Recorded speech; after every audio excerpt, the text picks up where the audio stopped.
All right. Hello, everybody. Welcome back to another episode of the Market Close. It is Wednesday, September 24th, and I think we have legit our first red day in a couple of weeks. It's not as red as it was in early September, but you definitely do have some red.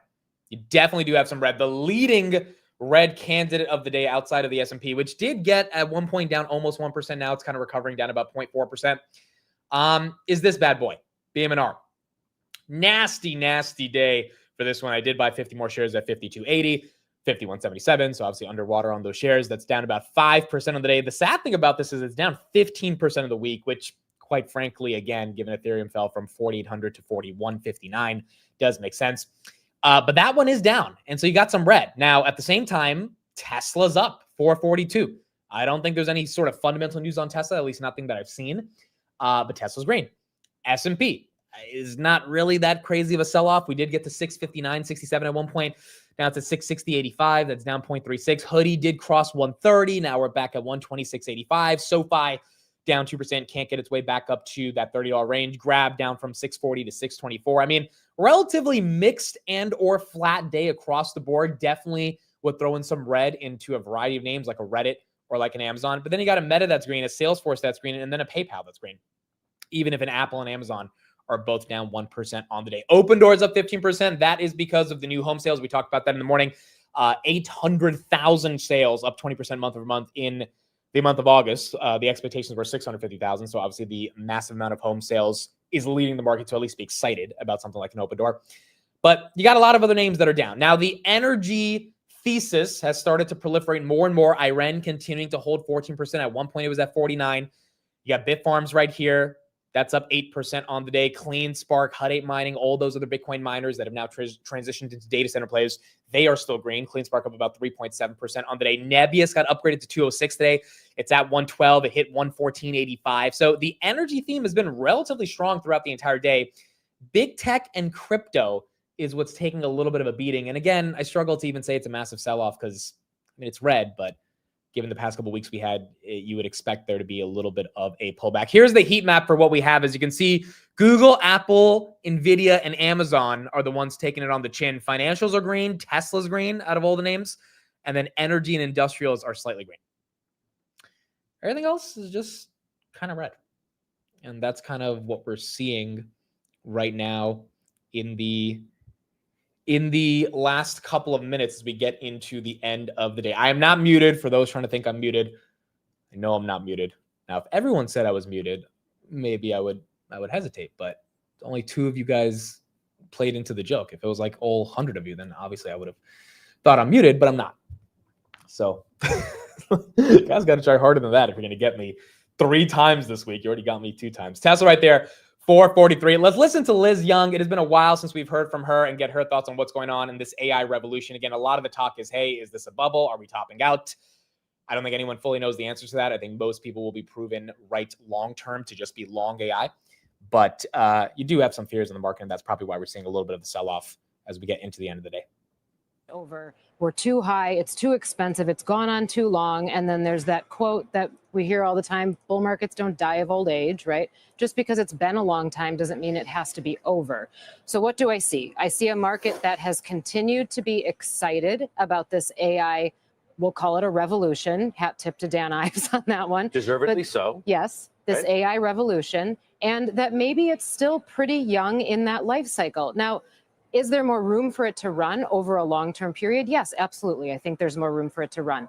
Along that path, though, there will continue to be minor periods of, let's call them a breakdown in beta, which a lot of times we refer to as momentum reversing, some of those high-risk names giving a bunch back. Well, they're not giving a bunch back now. Right. Right? Right. That's actually raising some concerns in certain corners that a lot of those types of stocks have surged over the past couple of months into unhealthy territory. A basket of unprofitable tech companies tracked by UBS has jumped 21% since the end of July, compared with a 2.1% advance for profitable tech, and the NASDAQ 100 up. Oh, we got some Intel news. We'll come back to this in a second. We got some Intel news.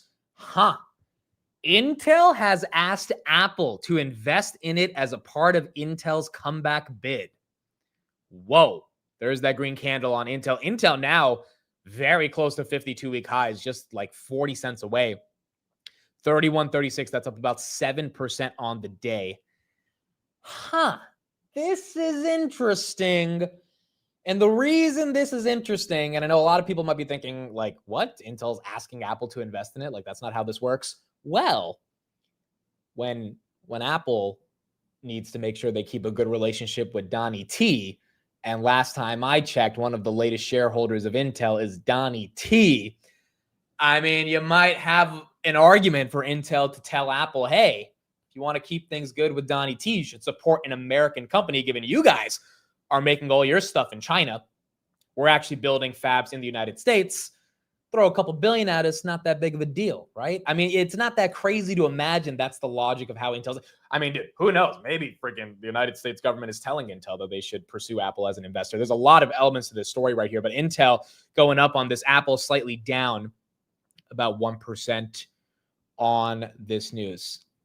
This is interesting. If they actually, I mean, again, Apple still uses Intel chips, but they really did migrate. It was more than a decade. It was what, 2011-ish when Apple really started creating their own chips and started getting off of Intel, and their own chips have been pretty damn phenomenal. I think they're at M4, M5 at this point on the Apple chip series. So that would be quite incredible if Apple ends up investing in them. And I don't think Apple has any strategic reason to do it other than to maintain relationships with the US government. That could be the reason. Intel has approached Apple about securing an investment in the ailing chip maker, part of an effort to bolster a business that's now partially owned by the U.S. government. That is the headline right there for Intel. BM&R still getting hit right now. 51.59, down 5% on the day. Ugly day for that one. And ETH hasn't really moved that much today. It's moved this week, so you can say kind of BM&R is catching up with that move to the downside. But it's been relatively flat on the day. Meta right here at 7.15. All right, I'll try to get some more updates on this Apple Intel headline, but this just came out 2 minutes ago. And we'll see if we can get any quotes from the companies to respond to this. Almost 6%. So that is emblematic of speculation. It's emblematic of what I've been talking about as investors basically changing their risk appetite because of what's happening in the rally. And that's not the way that sequence should go. Your risk appetite stays what your risk appetite is, and the rally may happen, but you have to still do what's right for your portfolio. Is it emblematic of froth? Is it a sign of, well, maybe things are getting a little crazy in certain parts of the market, not the whole thing? How would you address that? Yes. Well, right now, I mean, it's been pretty much everything's gone up, right? At different speeds, but there's going to be froth, I think, consistently in those same popular pockets, the darlings, the things that we're just talking about now. Tech will continue to be a darling. Communications likely to continue to be a darling. Even some of the consumer discretionary stocks continue to be darlings. We're going to have periods, even if this is a rally that goes on for a while, we're going to have periods where we get too extended. It feels too speculative. Maybe something triggers it, like an end of quarter rebalance, where you get some of that steam to come out and then it redistributes. But what you always want to watch is when that redistribution takes place, does it stay in equities or does it come out of the equity market entirely? Lately, it's stayed in risk assets, just move to different parts of equities. What do you make of the Fed chair yesterday saying that stocks appear, quote, fairly highly valued, to which Ed Yardeni today said that was Powell's irrational exuberance moment, trying to make the analogy to a Greenspan 4 years ahead of the dot-com bust. Does this ring at all Sure, yeah. similar to those moments? Not the end, Absolutely. but the run-up? Absolutely. It will be different, even if it does follow that path. It'll be for different reasons. If you look into 2026, the bull case here is, yes, stocks are fairly richly valued, but the multiple that we're looking at is what we're talking about. We're in the 95th percentile of valuations for the S&P. You've got the Buffett indicator at all-time highs. We all know these stats. If the earnings number rises, Which earnings have been good. right, if they stay good and growth in earnings is stronger than growth in price, then the multiple actually doesn't get that much higher. Because you're not getting everything from multiple expansion. You're getting it Exactly. from earnings growth. Exactly. And frankly, we don't want it all for multiple expansion. That's where a lot of it has come from. And when you have those little beta breakdowns, that's what goes first. Hang on. And obviously Q3 is going to have to show earnings growth to continue expanding that multiple, which is a fair point. But we don't have Q3 earnings. We're not going to get them for another at least 2.5 weeks. So in this 2.5 week time span, we're going to see how this plays out. Now, again, what she was saying about the quarterly rebalance, Bank of America said there's going to be about 45 billion worth of equities that will be sold off over the next 7 days in the quarterly rebalance as we end out the month of September. This is historically the worst week of the year, not just worst week of September, worst week of the year for the S&P 500. I mean, you haven't fully felt it yet. It has been choppy this week as we get into the end of Wednesday, but we got to 664 at one point. Today, we're at 660.9. We got to 667 at one point this week. We're at 660.95. I mean, it's just not the most dramatic deterioration of asset prices yet, if that is going to happen later this week. But you do have a bunch of flat to red names that we're seeing on the screen. Grab right there, 623. Google, lose it. Some updates on Google we'll talk about after the close, but that one's down about 1.82%. SoFi down 2.2, NVIDIA down 1. Tesla, I have no idea how Tesla's holding green in the midst of high beta selling off, but same thing with Hood. I don't know how Hood's holding green either, but Hood and Tesla holding on to some momentum. Vlad did tweet today about something. He said, convergence, traditional assets, crypto rails, prediction markets, own anything, price anything, trade anytime, one interface, a financial super app. So you do have Vlad kind of really embracing this financial super app thesis for the trajectory of Robinhood. And it seems like that is how they are positioning the company over the next couple of years to match that thesis. Reddit right here, that's down about 1%. Uber down from 100. Iren still holding 12%. Duolingo, that's up a little bit. Disney 113. TFC regionals are down a bit. Again, energy has been really what has been moving throughout the week. XLE, that's up 1.3%. That's the energy ETF. It doesn't have all the sort of data center names that we look at, but it does have the large cap energy companies, and they're continuing to do well, even in the midst of the smaller names getting some momentum. Circle right there, that's up 1%. Then AppLovin, 642. Now, we do have a couple of macro things that I want to get into. We'll get into it deeper after the close. But one thing that I saw today that was important, which some people will say it's toppy, other people will say, well, I mean, most people will say it's toppy, but it is what it is. The percentage of cash that retail has is now at one of the lowest readings in the past 4 years, 16.5%. So retail is holding about 16.5% of their portfolios in cash. This is the lowest in about 4 years. The long-term average is about 22% since 1987. This actually is pretty consistent with the $1.6 trillion of margin that is now at the highest levels in history that retail investors are taking out to buy stocks. So you have margin at all-time highs. You have cash at all-time lows. Obviously, if there were to be a market correction, it could get really ugly. You could get people get margin called and not maybe have the cash to be able to deal with the margin call so that their equities would immediately get sold off at that point. But if you don't have something like that happen, then it might not be the worst in the world. But look, nonetheless, at the end of the day, retail has decided to allocate capital effectively. And though I do think that cash reading is low, we talked about the example with Garcia a couple of days ago. You have people that are strategically rotating out of certain names. So he sold all of his Rocket Lab, made 130 grand, and he's buying TLT as a better way to position the portfolio, which I don't think is crazy. And I think a lot of retail investors are engaging in that same form of managing a position, which makes sense to me. And the question just becomes if they can continue to effectively manage their position as we exist in this bull market. So there you go. Wednesday, September 24th, 4 p.m. S&P ends at 661, down about 0.3% on the day. The stock market is now closed.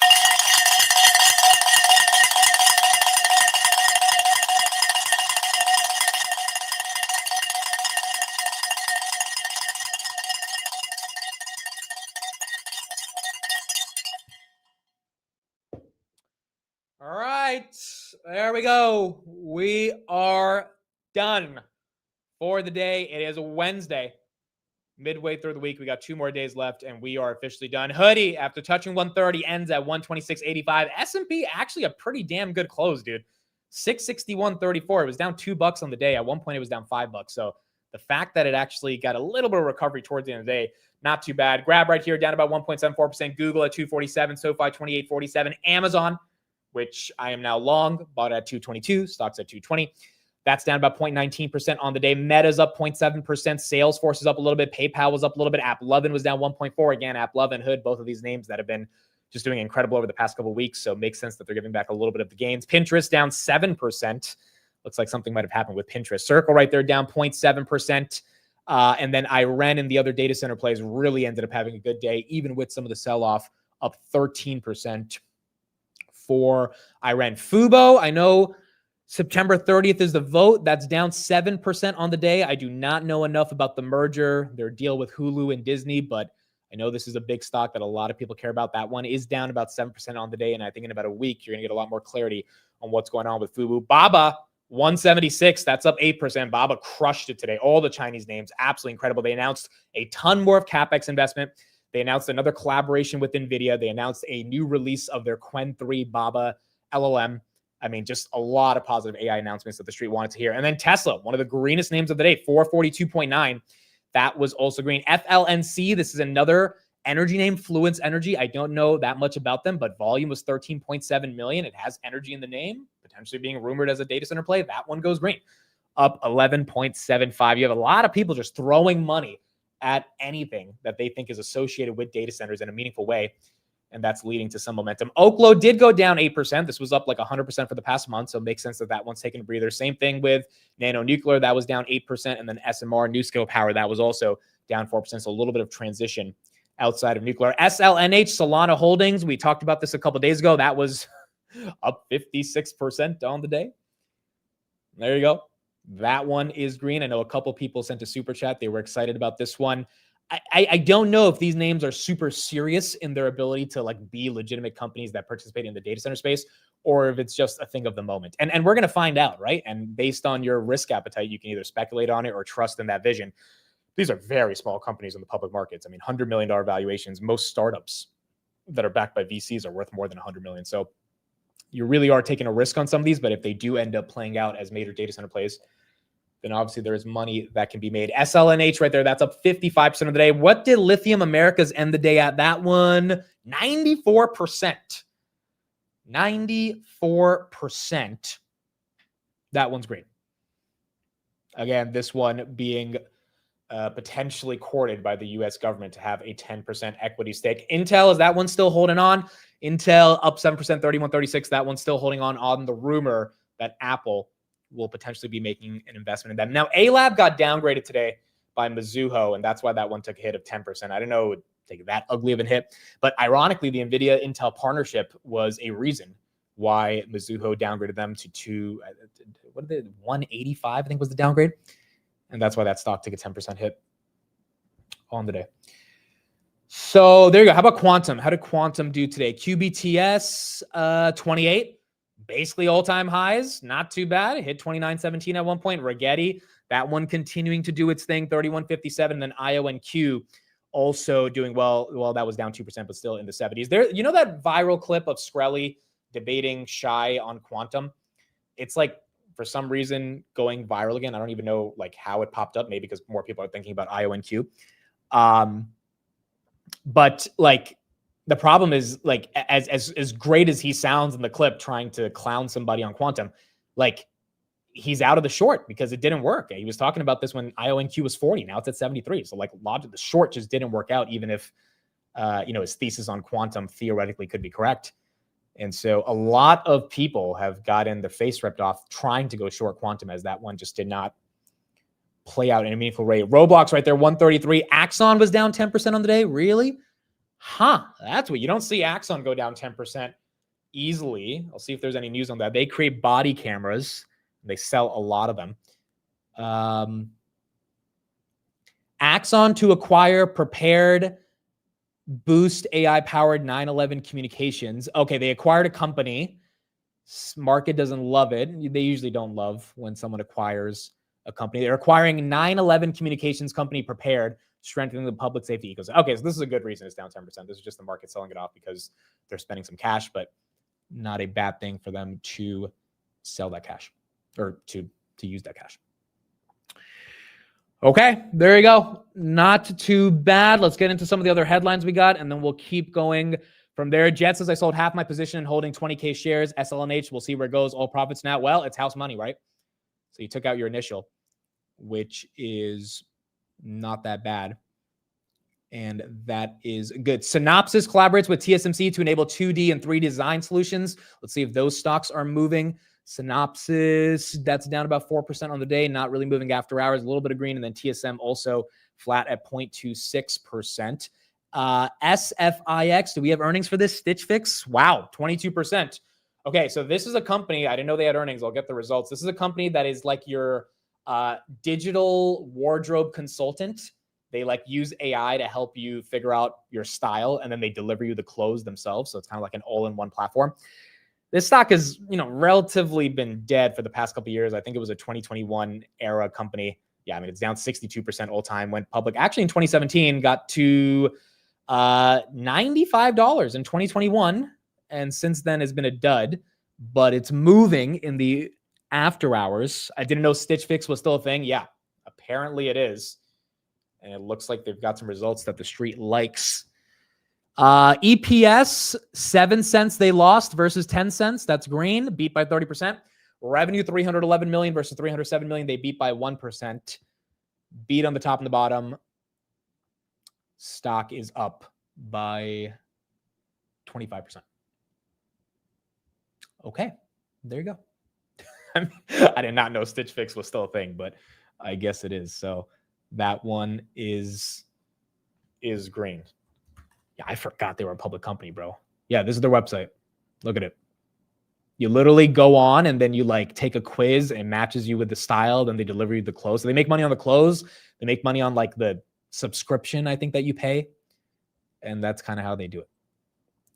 So these companies that, a lot of people didn't think even deserved to go public back then, still around. Market cap on this one is 735 million. It's not attached to data centers, though.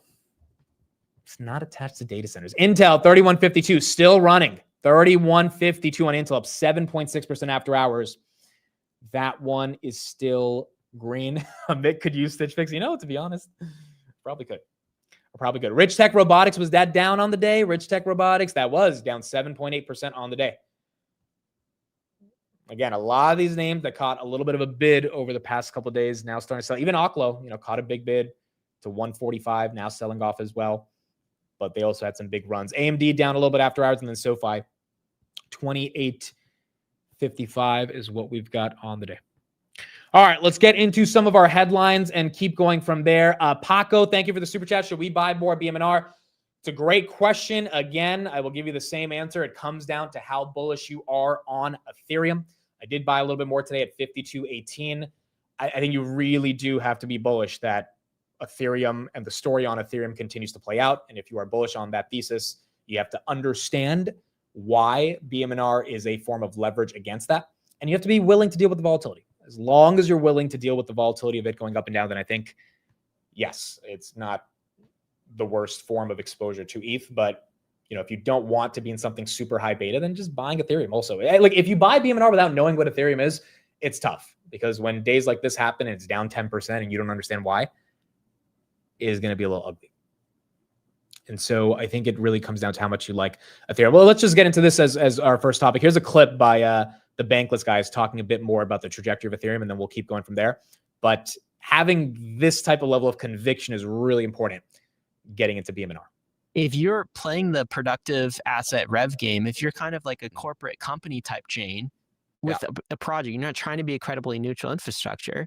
You want to boost rev? Play all of those games. Yes. If you're Ethereum, you should not be doing that. And you're playing a game at a higher dimension where you are letting other people compete to have market share. Yes. It feels like that should be obvious, that we shouldn't have to say that. But it's weird that we're in 2025 and like this point doesn't land. Anyway, I do think a lot of the alternative layer ones will be playing those types of games and ruining their credible neutrality and probably being much less competitive as a store of value as a result. So that's a take. Can I make a comparison about this point? Sure. And so if we're going back to the Google analogy, and if you go back to 1990 and you say like, all right, let me invest in the search engine that has the most amount of money. Would you buy like Alta Vista or Yahoo or something? You would end up buying Yahoo. Yeah, okay. You would buy Yahoo. Yahoo was running circles around Google in 1990 for ad search revenue. And that's the rev maximalist take in my mind. Like in 1998, Yahoo reported $20 million of revenue. By 2000, it crossed the 1 billion mark. Google had nothing near that amount of revenue for a decade. And then it Google just- came on the scene and ate their lunch, right? It totally. Yeah. Totally. And I think Yeah. that there's interesting things like Google's mechanism was like PageRank algorithm, which was like Mhm. sort of a more credibly neutral way of indexing and listing and Yeah. prioritizing these websites. And so Uh-huh. I think that's what made for better search results and is, kind of a similar path there.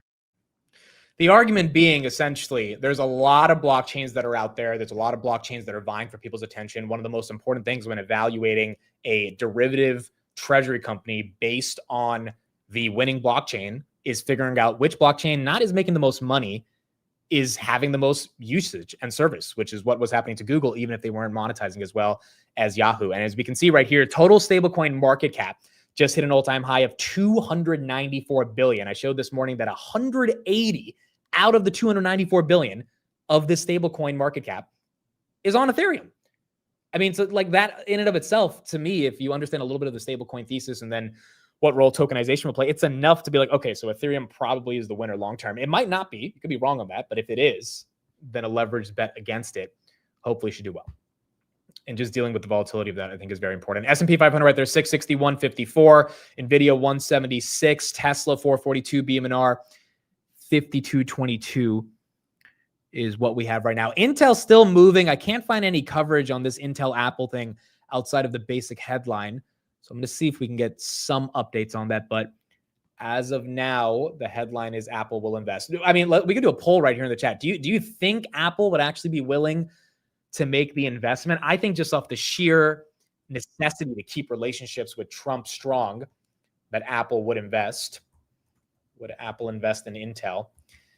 But strategically, I don't think there's a exciting reason why they would choose to do that. Here is Sam Altman today from the data center in Texas explaining their plan on how they continue, or how they're planning to continue to keep spending to build out compute. Administration has been great for building. I mean, look at what's happening here. Look at the speed with which we're now able to build infrastructure. And I think the president really understands and values that, and has been a great enabler of all things like this happening. And even as Altman acknowledged the froth in the markets and said that he understands why people worry about a bubble, he argued this is simply what it takes to deliver AI. Now, I also pressed him on competition, asking who he's most concerned about right now. So I think there will be great models everywhere.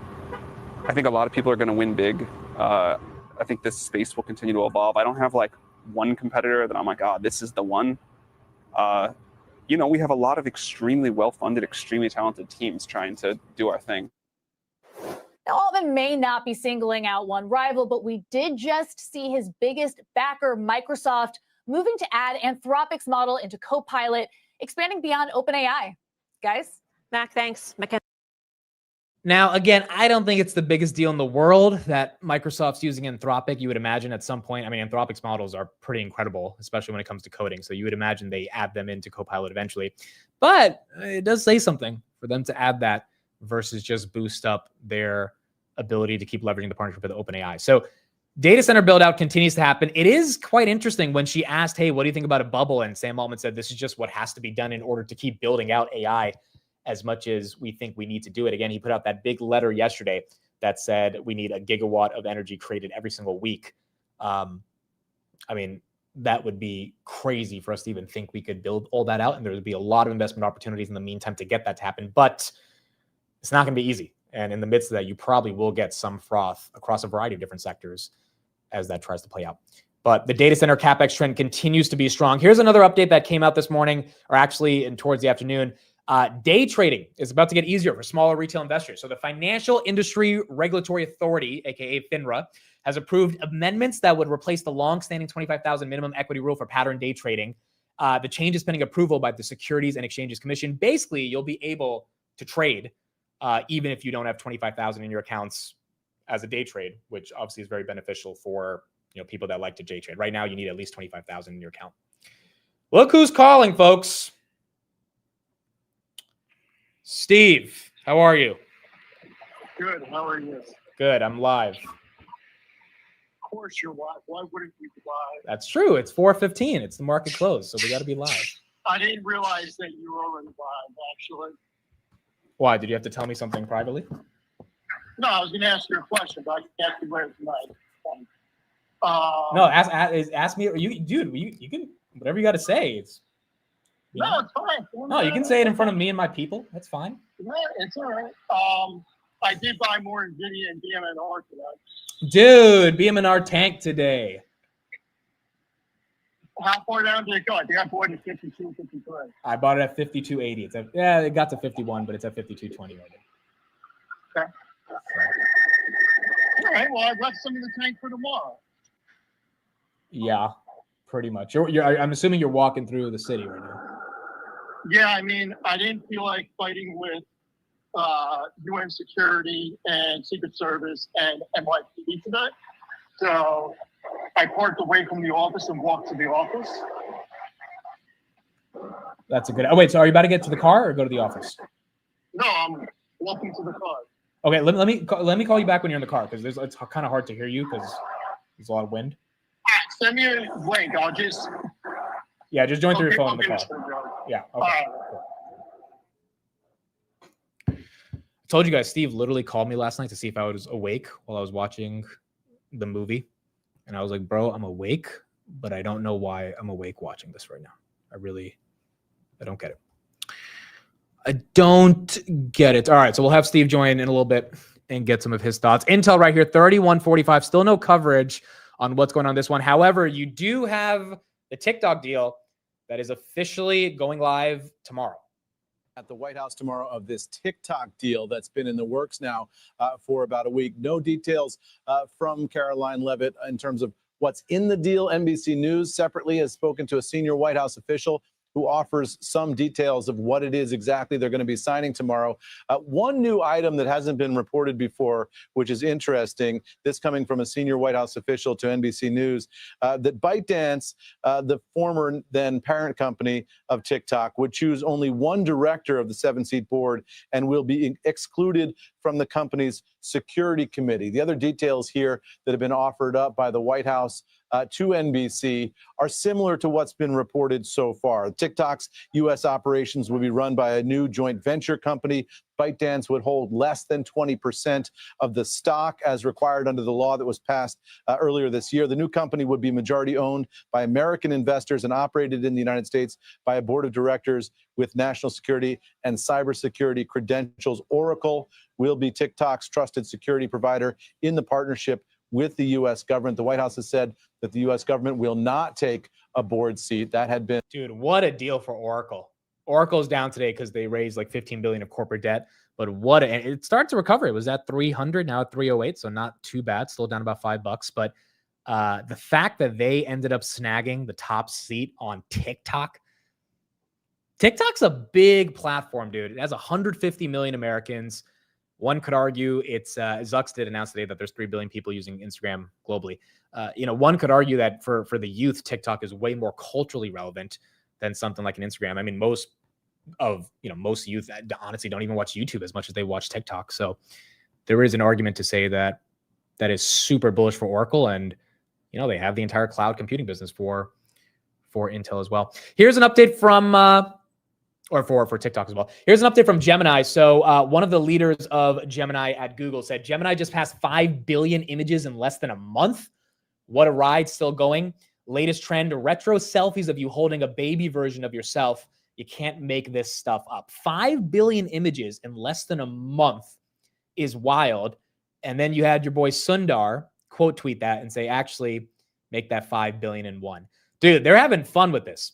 They are having fun with this. I have not really tried the nano banana stuff. I think I did a couple of images on stream with you guys. I haven't personally tried it too much, but 5 billion in a month is aggressive, especially when you think about the virality of image sharing, because when you make an image, you share it to your friends and then they want to make an image. And that's kind of how ChatGPT got, I think it was 50 million users in the course of a month back in March with the Ghibli trend. And it looks like Google has figured something out in terms of distribution on that. Let's check if Gemini is still beating ChatGPT on the app rankings. But Google's not slowing down. And it's really exciting to see the narrative kind of flip. So top apps, Gemini. It's 2 weeks, baby. On Friday, it'll be 2 weeks in a row.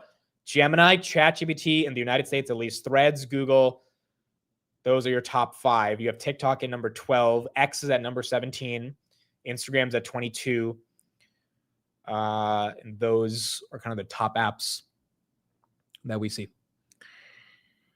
which is not too bad. So does the market go red again to end the week? Maybe end of month correction?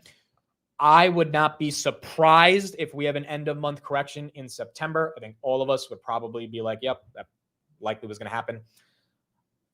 I think personally 650 S&P is hopefully the worst it gets. And I think I think all of us would still be grateful given we started at 630 on September 1st. But could it get worse than that? Sure. You would just need a decent amount of equities to get sold off without a lot of those dip buyers coming in. Even today, dude, again, like the dip buyers stepped in. S&P 659, people said, nope, I'm buying. And they came in. Grab got to 618, people said, nope, I'm buying. Like Hood didn't even really give you a chance it got to 125 at one point after hitting 130, now back to almost 127. Like dip buyers really did step in over the past couple of days, and it doesn't seem like that's slowing down. Now, 2 things I want to show you guys. I forgot to show you this yesterday, and again, you guys are going to say top. I can't even blame you for saying top, but remember that guy that scammed billions of people from their Twitter or from their money in FTX? He posted on Twitter, "Good morning," 2 days ago, which was really weird because it's like he's supposed to be in jail, right? And he, for FTX. Now, someone commented today underneath that, no, SBF is not posting himself from prison. I'm a friend posting on his behalf. But it's really weird because it's like, I have my own tinfoil hat thinking, wait a second, this guy is very well connected to the Trump administration, particularly his parents, which are fancy lawyers in California. I mean, there was a Bloomberg article around January, so about 8 months ago, on the potential of him not getting a plea deal with the Trump administration. And then you got Theranos founder Elizabeth Holmes tweeting every single day. I have no idea how the hell she's tweeting. So either X struck a deal with all these people in jail to be allowed to use Twitter, or something weird is going on. But that wasn't as weird as this. So Scott Bessent was on Fox Business this morning, and we shared a little bit of it. And the interviewer asked him about Kamala Harris admitting on The View the other day why she didn't pick Pete Buttigieg as her VP. And she said, well, he's gay. And, I can't have someone who's gay. And she said the country wasn't ready for that. So, that in and of itself is a story. And I'll play the clip in a second. Bessent was talking about that. The person who responded to this tweet was Stanley Druckenmiller. And he said, low-key savage. This is the real Stanley Druckenmiller. This is not a fake Stanley Druckenmiller account. This is the real one. This is the same one that back in April responded underneath someone clipping him about tariffs. And he said, I do not support exceeding tariffs above 10%, which I made abundantly clear in the interview you cite. I did not know Stanley Druckenmiller knows about the terms low-key savage. But nonetheless, that's what he said. Here's the clip from Bessent. She wouldn't take on Pete Buttigieg because he was gay, because she said it was a risk to have a running mate who was a gay man. Your reaction? Three things, Maria. First, it shows her emphasis on identity politics, and the American people have moved on.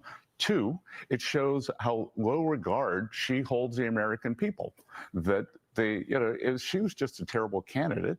And 3, you wouldn't pick Pete Buttigieg because he might have been the worst transportation secretary in history. Like, if I thought I was left a mess at Treasury, I can tell you, my friend Sean Duffy, our great transportation secretary, Pete Buttigieg left him a mess. The FAA is a disaster. The Amtrak, anything to do with transportation was woefully neglected over the past 4 years. So, she judges him on his identity, his sexuality. Let's look and see whether he did a good job. Let's look on merit. And I can tell you, on merit, he's a failure. And on merit, she's a failure. I mean, it is pretty low-key savage. I just did not expect Stanley Druckenmiller, out of all people, to tweet that. Either an intern took his account and tweeted with it, or it's legit him. And, Druckenmiller is not the most political guy. he tends to not like get that deep into politics. So for him to respond to that, I thought that was quite interesting. So you got SBF pseudo tweeting from jail, and then you got Stanley Druckenmiller responding to these political dunks by Bessent.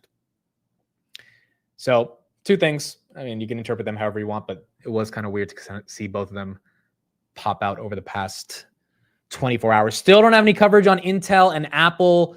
Looking to see if we get more. We got the Bloomberg terminal putting out a little bit more on the headline, but outside of that, no other coverage.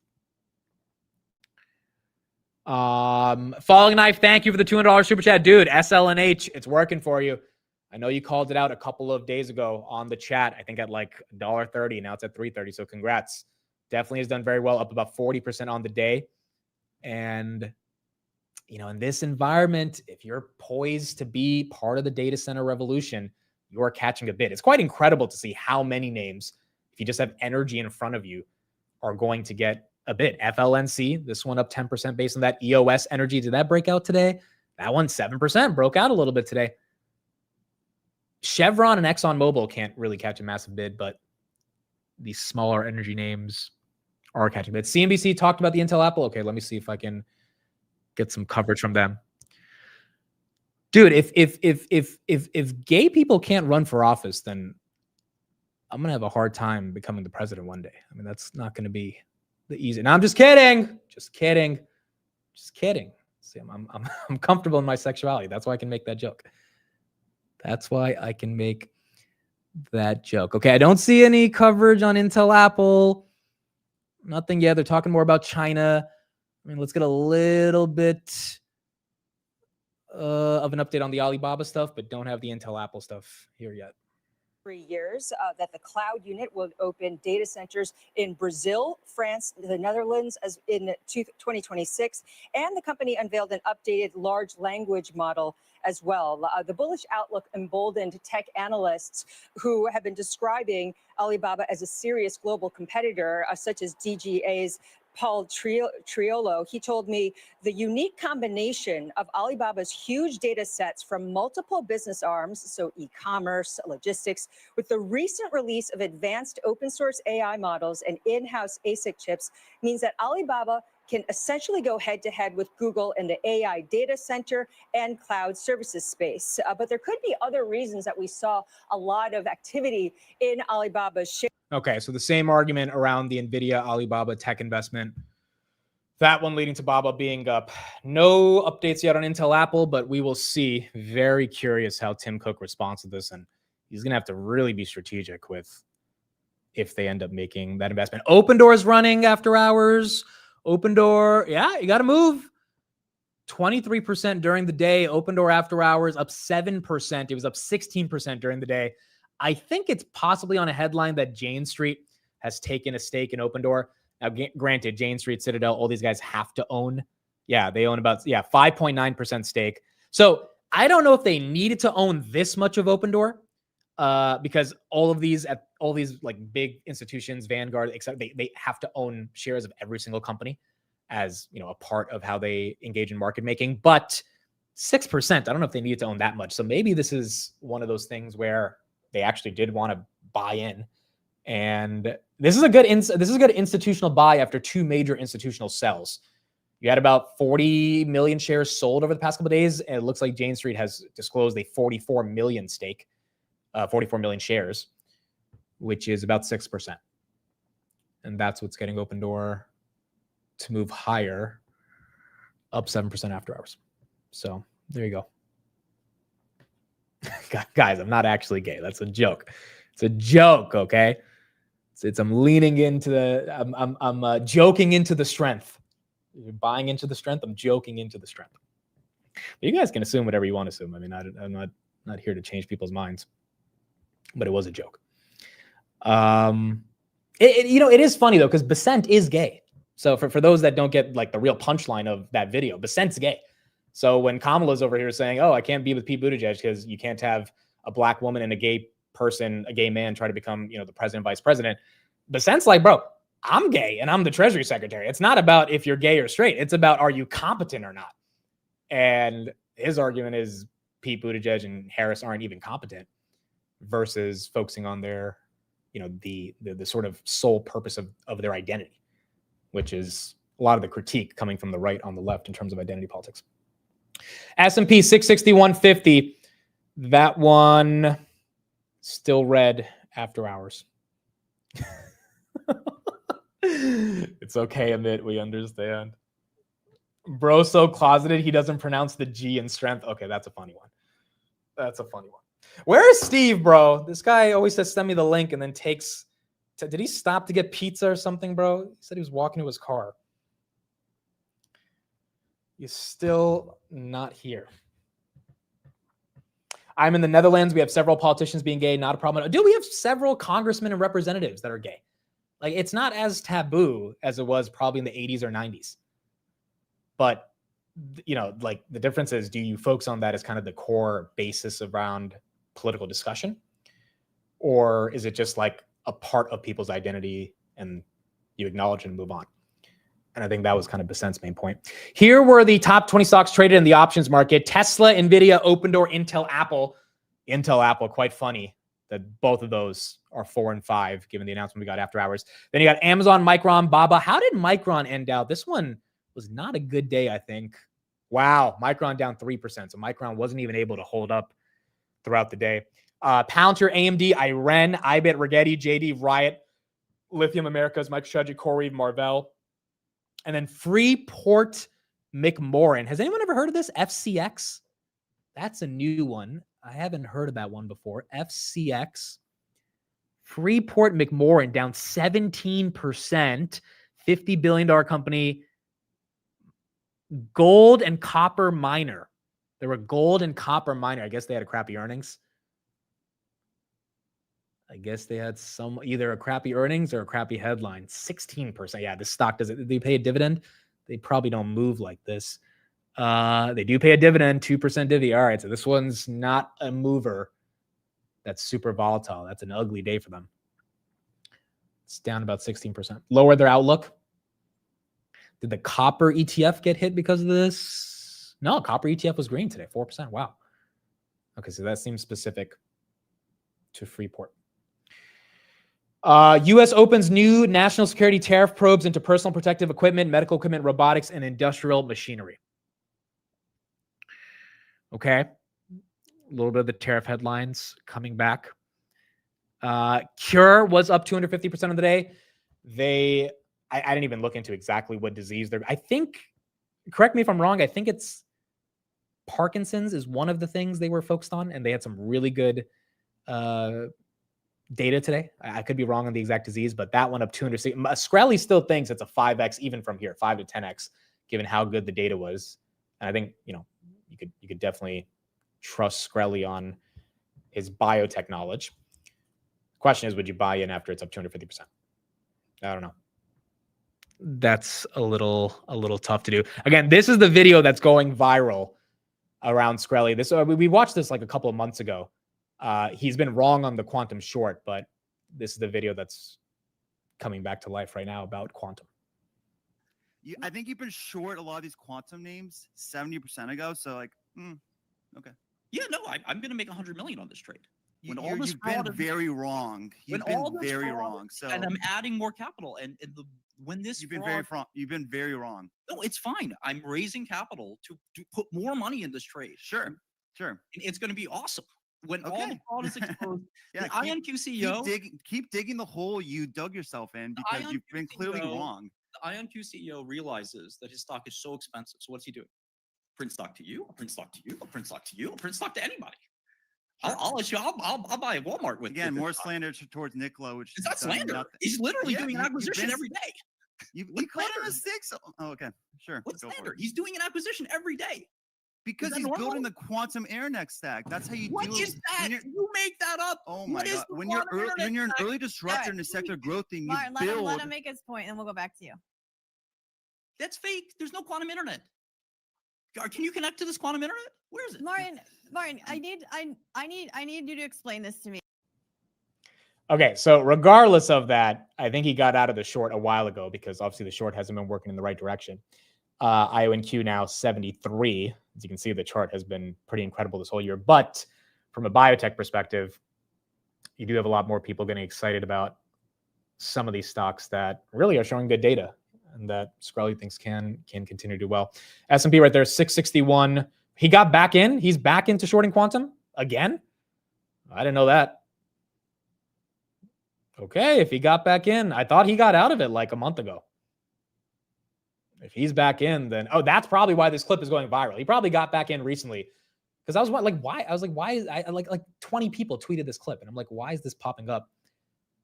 It's probably because he's going back to fighting with this entire community on quantum. All right, so we're gonna see how that plays out. Hertz is up 20% after hours. Hertz.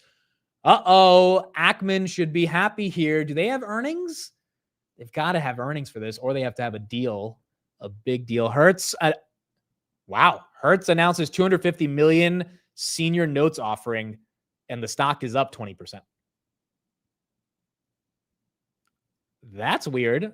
You don't usually. Oh, no, there's another headline. This was yesterday. Hertz to receive $154 million from antitrust litigation settlement. That was yesterday. Today, the headline 10 minutes ago was announces a $250 million exchangeable senior notes offering. Stock's up. I guess the street likes it. I would think it's like a robotaxi partnership or something to help that. Nope. It is senior notes that are offered. I don't have the expiration on when. They're likely probably in the mid 2030s. 19% of that. Again, Ackman has a lot of Hertz. I believe it's 20 million shares, if I'm not wrong, 15 million shares. And he added to the position about a couple 100,000 shares last quarter. So he has 15.2 million shares of this name. I think Ackman's playing it for an Uber acquisition. I don't know if Uber actually would acquire them. Market cap on Hertz is $2 billion. I mean, it would be pennies for Uber to actually acquire it. But that one's green. Joseph Carlson thinks Amazon will go to 400. All right, good. We're in it now. So, I mean, look, now that I'm in it, it was kind of a little bit more of an invest and investigate for me. I do want to do a lot more work on Amazon and kind of build up the thesis. I mean, do we want to make this a real position in the portfolio? As I think if there's any time to do it, it's now, right? In this 200 to 220 range, flat entire year. I feel like it would be opportunistic to at least look at it more deeply. Just like Google, right? 150 for 8 months. And then you got a big move. Amazon, I don't think it's going to as easily happen like that, but wouldn't surprise me if the move is kind of similar. Mick, can you walk through your process of building a position? I think I like to buy in hundreds. That's just like my personal preference. So usually when I buy something, it's 100 at a time. And I do like selling covered calls. I'm not selling any covered calls on Amazon, so that's another reason why I like the 100. But I think the process is like you have to figure out what percentage of the portfolio do you want it to be. How heavy do you want to get in at a certain percent? At 220, do I think it's a good price for Amazon? Yes. I think it's a phenomenal price? No. And so, I wouldn't buy 300-400 shares at this level because I don't think it's the absolute bottom, especially because we don't have earnings yet. And we've been green for 3 months. October gives us a pullback. Amazon easily probably gets down to 210, maybe even the low 200s. And that would be a bit more opportunistic. But to me, it's, hey, what price am I getting in? How many shares do I want long-term? And then how can I navigate the yield on those shares, either through covered calls or a variety of other mechanisms you can use in the options market to then generate more premium to buy more shares, which is what I did with BM&R. I mean, the covered calls on BM&R netted me like 30 grand to buy more BM&R shares. With Amazon, it's a bit of a different story because it doesn't really have those premiums like that. But I think being clear with how long do you want to own this name? Is it a swing trade? Is it a long-term position? Is it like a position that you think should be sizable? Like Google, I know many of you at 150 were like, nope, this is it. Either I'm going to be wrong or I'm going to be right, but I am loading the boat on this. That's not really my take with Amazon yet. But I think that philosophy, or at least that narrative internally debating with yourself is really important. And then you just DCA. Like one rule I have is if I am a really big on a position is down 5%, I buy a little. I've done this with Hood. I don't even know how many times. Down 5%, buy a little. Even if it's not 100 shares, buy like 5, 10 shares just to know that you're nibbling at it going down 5%. And I think most people kind of agree with that philosophy as well. If you're one of your, especially if it's one of your core holdings down 5 to 10%, you buy a little bit, and then you kind of just see how it ends up playing out. S&P right there, 661. DCA every week into your convictions. Yep. I mean, if you add a couple thousand to the portfolio, split it up between your core convictions, I don't think that's a bad idea as well. And you keep going from there. How did you build your BM&R position? So that started with about 1,700 shares. I don't know why I picked 1,700. It was just kind of like, all right, I'm buying 1,700 shares. And then I started writing covered calls on it, and it just yielded more premium and built it up all the way to 6,000. And now it's just, and now it's sizable enough where I'm like, I'm not messing with it, bro. Like, I really don't need that much more. Average is like 46. And we'll just let this play out. BM&R right there, 5205. That is green. NuScale signs $32.3 million contract with the DOE and CFPP to acquire the CFPP's rights and interest. Okay, is SMR moving after hours on this? A little bit. Market cap of 11 billion. Nothing too crazy. Okay, so that's one deal for a nuclear powered company. Obviously, it's going to need a lot more of those to get the street excited about all of the growth that's been priced in.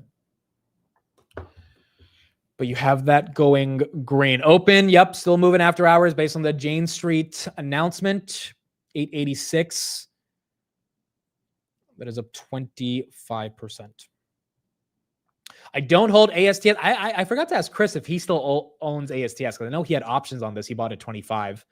I don't know if he does, but his target was 50, and we got to 50 in the past couple of months. So I don't own this one. I always thought I would be able to buy this closer to 30. Kind of ran away from me. Never got a chance to get in. So I ended up just buying more Rocket Lab. And so that's kind of my space play that I'm in. Cure did an offering, did they? Oh boy. Did they do an offering? I mean, I don't see any movement on the stock yet. Still up 2% after hours.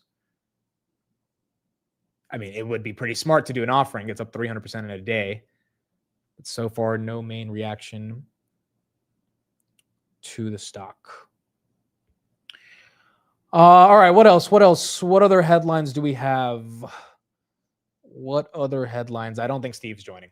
Steve, we're going to make fun of him next time he joins because he left us high and dry. But FBI Director James Comey is going to be indicted in the coming days. Okay. He used to be Trump's former FBI director.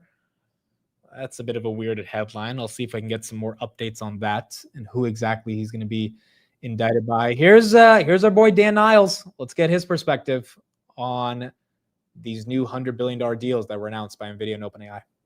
The best example I can give you is back from the internet. And from the internet days, you may remember Cisco was the most valuable company on the planet. It was the NVIDIA of its day, as it was putting in the plumbing to enable this new thing at the time called the internet. And I remember the CEO at the time forecasting that he thought he could grow revenues at 30 to 50% per year sustainably. Bro, he always compares everything with Cisco. Like, this guy he loves bringing up this comparison. Maybe he'll be right, but I mean, he's been on this argument for the past 8 months now. Because of that. And then a couple of years later, his revenues declined. And then the year after that, his revenues declined.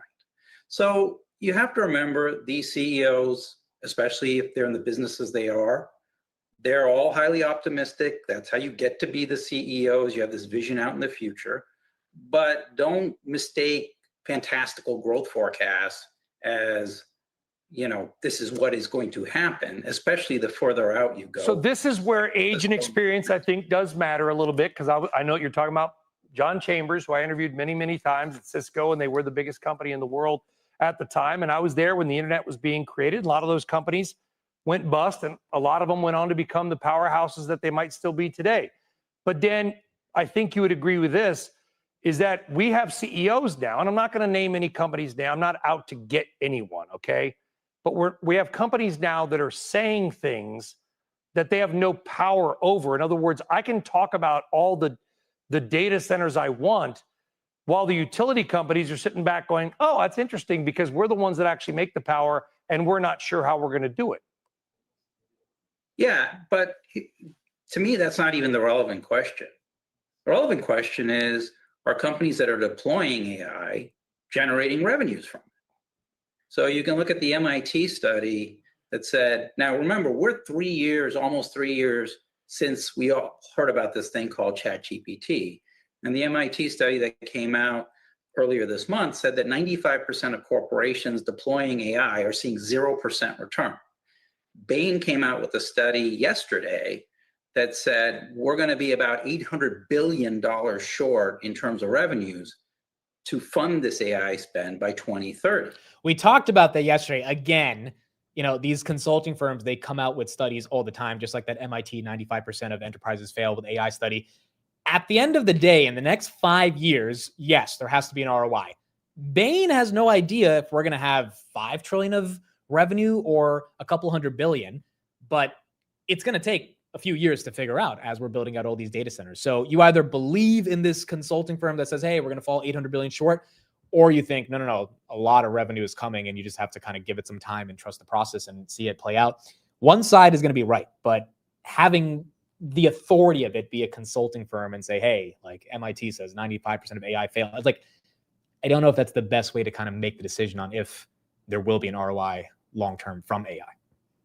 And so you can look at statements like that, or a very simple one your viewers can relate to is, if you remember late last year, Salesforce was talking about agentic AI, and they were the poster child for agentic AI, and their stock was at an all-time record high.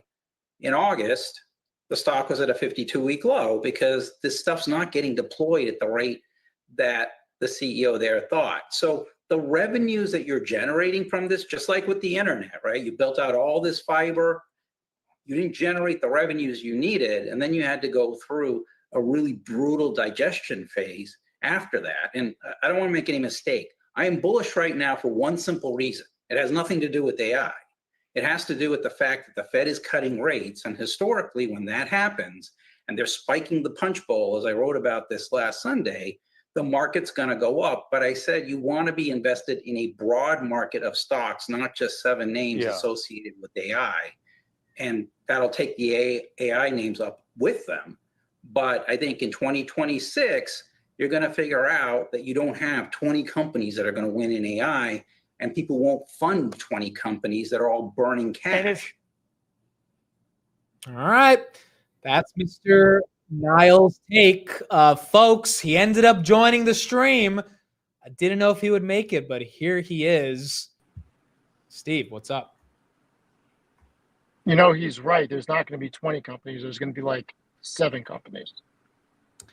I don't think there's going to be hundreds and hundreds of companies fueling AI, but I don't know if there's just going to be 7, dude. I mean, we can name them right now. Broadcom, TSM. So if you take the Max 7 plus Broadcom, TSM, and AMD, that's 10 right there. Right? Yeah, but I'm not considering Broadcom. Broadcom's indirect. That's not direct AI. What do you mean that's not direct AI? What are you talking about? I think it's indirect. I think they're an indirect winner. No, I think they are a direct winner of AI. I think Palantir is a direct winner of AI. I mean, there's a lot of the names that I think are going to be. It's not going to be. No, but Palantir is selling software that utilizes and allows companies to implement AI. Broadcom is the nuts and bolts behind the scenes. But my point is, Dan Niles is like, this whole thing isn't real, essentially. And I'm like, wait a second. Palantir, he's wrong. Palantir is showing you there's an ROI in the enterprise. Broadcom is showing the nuts and bolts are needed. I mean, the entire CEO's compensation package is based on their AI revenue, not their overall revenue. And then Oracle, AMD, TSM, SMCI, all of these players are going to be here. They don't all have to but you know what's wrong with all these people? They all think that they're smarter than Mark Zuckerberg or Larry Ellison or Andy Jassy or Jensen. I mean, they all think that they're smarter than these guys. They're not. Yeah, and I think anyone saying the reason I'm bullish is because the Fed's cutting is a scapegoat argument on this market. Like, of course it is. Anyone can be bullish because the Fed's cutting, sure. but like you either you believe that there is something very real happening in society or you don't. And Well, I it's think- hard to say that this is fake when in 2026 you have a really good chance that 4 companies alone could spend more than 400 billion in capex. Yeah. Think about that. Just think about that for a sec. Well, let me ask you this question, because let's play the other side, because there's a lot of chatter about this. How is your entire thesis, which I've largely agreed with about AI capex, all this, how is it wrong? How does it completely shit the bed and 2026 ends up being a horrible bear market? Not from a macro perspective. But I'm going to tell you something that I never say. Because I'm pretty humble with a lot of things. Oh, you're humble? Wow. How about this? Steve and humble in the same sentence. I didn't expect that. Go I'm ahead. not wrong.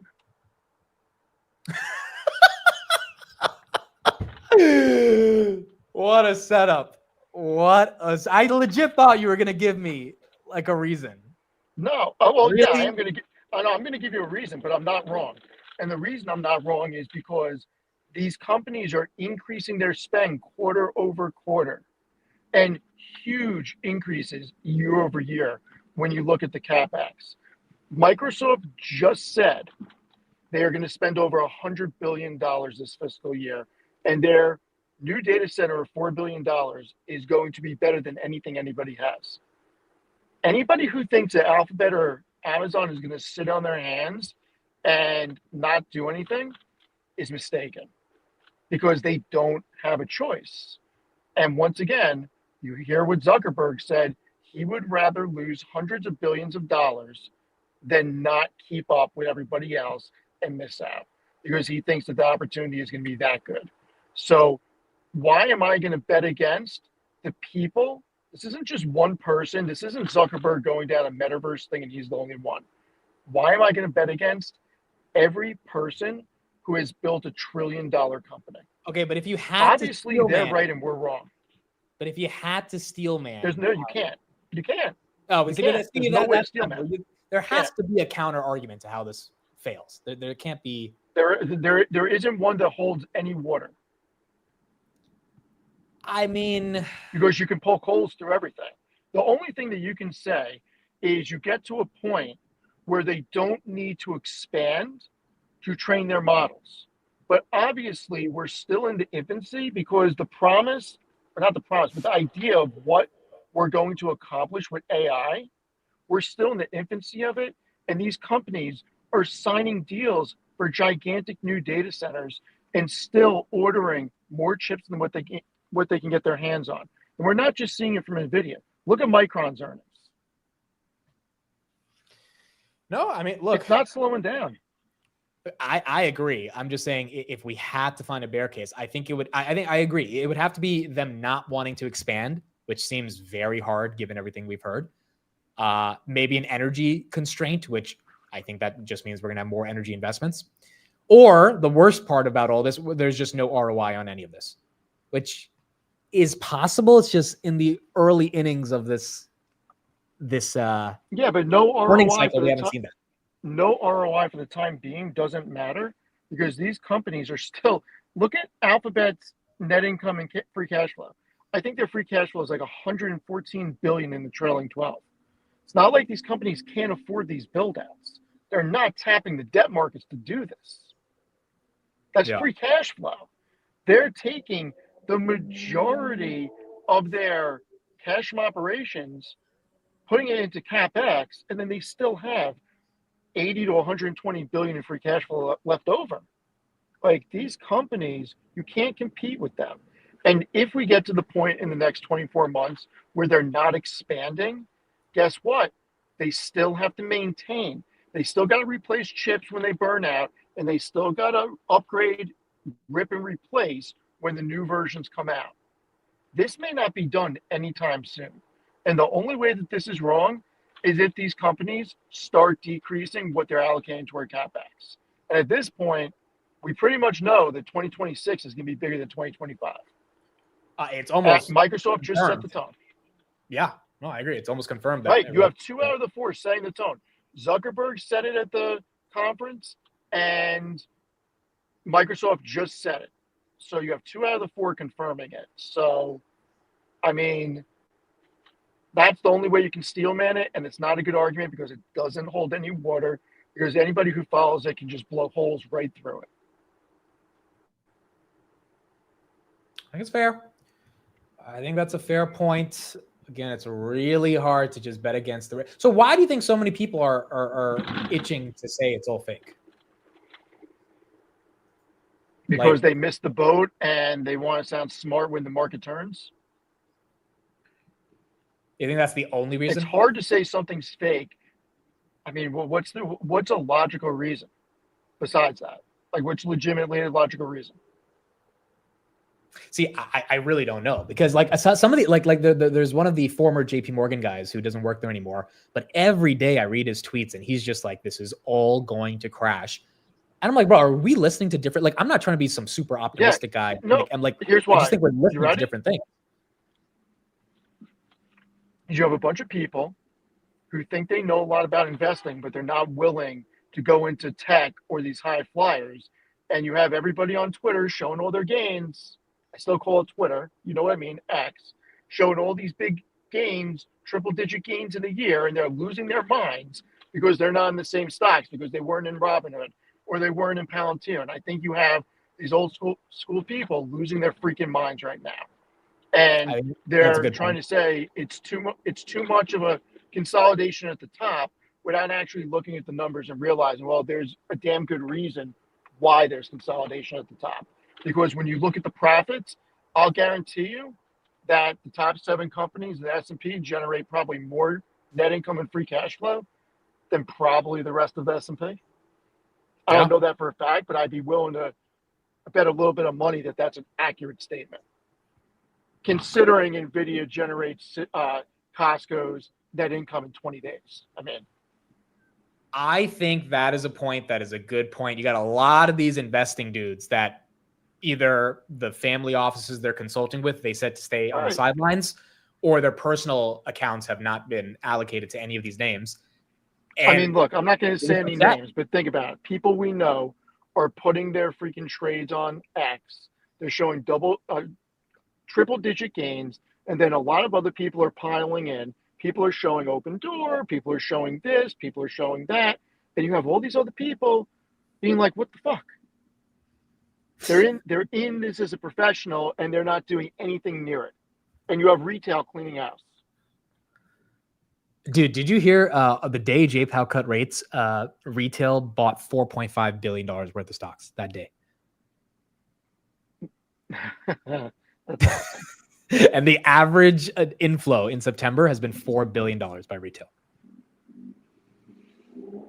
I mean, and it's been working, right? So like, yeah, you're going to get a lot of people. Pretty awesome. Yeah, you're going to get a lot of people that get upset when they see that. That's fair. That's Yeah, fair. Someone because, says you have all these professional people. yeah, and they've been out of it, you know? So Someone said what? Someone said AI has been around for years before ChatGPT. Why the hype now? I think the reason is because ChatGPT made AI usable for the average person. Well, AI's been around for a while because IBM and Alphabet's been working on it. It doesn't mean companies were utilizing it. I mean, I utilize a lot of big platforms, and I'll tell you, AI was never a conversation piece when I talk to big companies, ever. In the past year and a half, it's all changed. It's all changed, yeah. I mean, and either you think that's fake or you think that's like companies that are quick to adapt. And this is what Palantir talks about all the time. Look, United States companies are very quick to adapt to new technology. It's not fake. And this is going to be a very bad example because it's so remedial. But think about it. I needed an image for something, right? Before, I would have hired a graphic designer off of Fiverr, paid them, had them give me 3 versions, and then if I liked one of them, great. If not, I'd have them do some revisions with some notes. Probably 48-hour turnaround process. Grok did it for me in 7 seconds. Now, I get it. That's not a great example, and it's a very remedial example, but that just goes to show you how much efficiency there is. And then when you actually start asking it in the expert mode, which you and I pay for through X, certain questions, and you see it think and you see the type of answers it gives you, I mean, this is scalable and usable for everybody. I also think we're underestimating what Altman and Jensen said 2 days ago on the announcement, which is that if AI is going to touch every single part of our lives, which right now, let's say it's touching 30% of our lives. If it gets to 80 to 90% of our lives, it's going to be way more compute, way more infrastructure, way more data centers, and then way more personal ROI, aka productivities, that we should all experience in our day-to-day lives, not to mention what would happen for the enterprise. That just means this shit's not going anywhere at all. Yeah, what's everybody gonna do when you can tell AI to trade for you? Like legitimately trade for you. See, that's an interesting philosophical question. But I agree. I mean, there's a lot of ways to see how this plays out. Did you see the news after hours about Intel and Apple by any chance? No, I haven't seen the news about anything today. Intel has asked Apple to invest in them.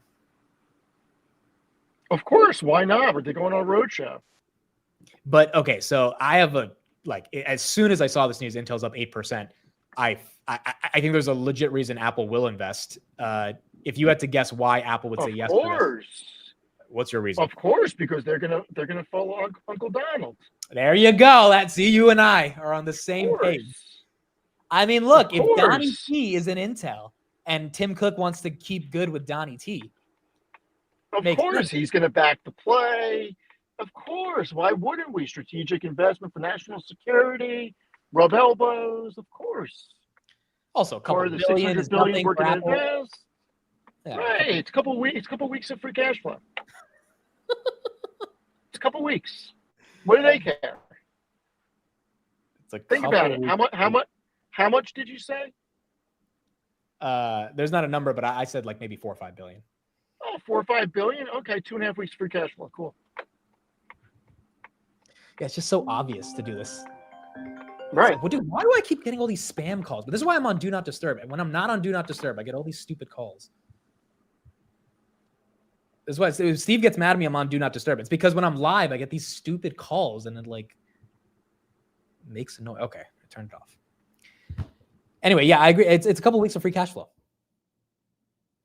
See, there you go. It's a couple weeks of free cash flow, and it's hard to deny that. It's a little hard to deny it. Do you still own Intel by any chance, or no? No, I kind of wish I did. You've owned it for a while. That's why. No, or you did own it for a while. Yeah. Did you buy anything else today, or just BM&R? And NVIDIA. Oh, you bought more today. Yep. Wow. Okay, conviction's pretty heavy. Conviction is heavy.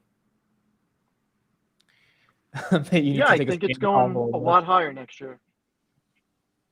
What is it? I know you have NVIDIA in a bunch of accounts, but what would you say is your average if you had to guess on NVIDIA altogether? Probably at this point, 130. I'm at 122. Okay, it's pretty much the same. All right, and my sister's at like 135. Yeah, I don't think we're easily going back below 150. I mean, it's possible, obviously, but we may not go into. He's breaking up. I'll call you back. Okay. All right. Grab short interest hit an all-time high. Do we have the updated short interest today? Let's see. Makes sense why Grab is down from the short interest. Oh, yeah, you're right. How many shares shorted do we have on Grab? Let's see. In total, 187 million shares. 178 to 187 million. Okay, that's fine. I mean, look, Grab's made a pretty big move from 5 to 620. The share got to 660 at one point, right? The shorts are definitely going to try to double down. I mean, they're down on their shorts. I mean, dude, the SoFi shorts, I feel the worst about. These guys have been shorting since 10. And you can imagine SoFi short float, I still think is around 10%. They are just begging for that one to come down. Yeah, 8.73. All right, so it's down from where it was at 15 at one point. But that one is still down. Adro, thanks for the super chat. Interested on your thoughts on TIC, data center testing maintenance, maybe the best picks and shovel play for data center boom.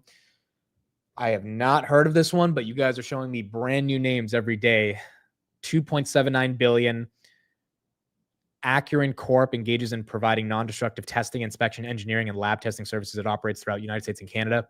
Down 3%. I will put it on the list.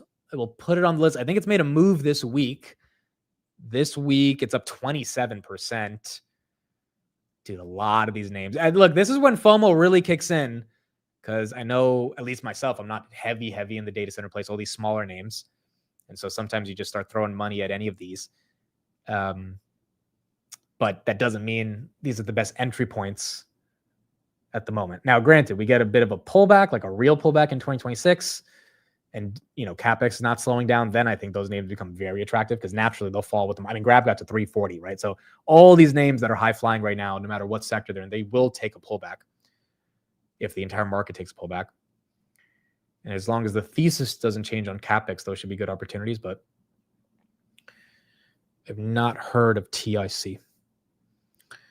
Nit, do you like Salesforce here? I'm not buying Salesforce here. Steve is.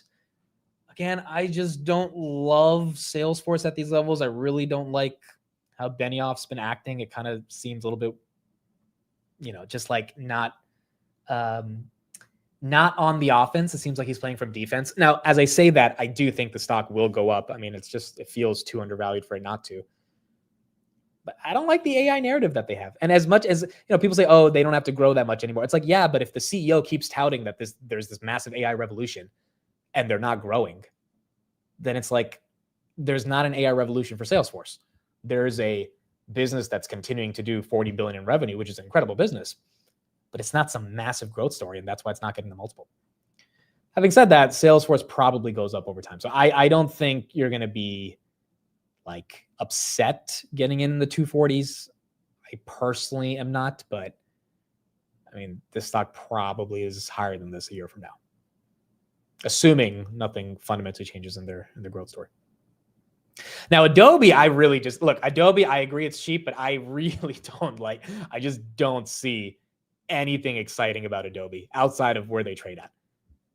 But like Canva, all these other stuff, Figma, there's a lot of stuff out there that makes Adobe feel like it's just not a name that is going to benefit in the age of AI. Or if it does benefit, it's not going to take market share. Down 20% year to date.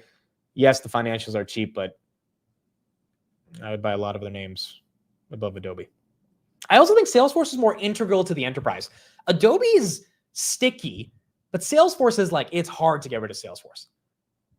Adobe is I think Nano Banana is competitive with Adobe from Google, right? I think there's a lot of different ways that consumers, which a lot of Adobe's business is consumer subscription, ends up going away. Someone bought 3.4 billion of Tesla on the open market. Okay, so I didn't see that, but I did see this. Thank you for that comment because I forgot to bring this up. Maybe this is the same picture. No, I'm looking at calls. Okay, so look at the call sweeps on Tesla.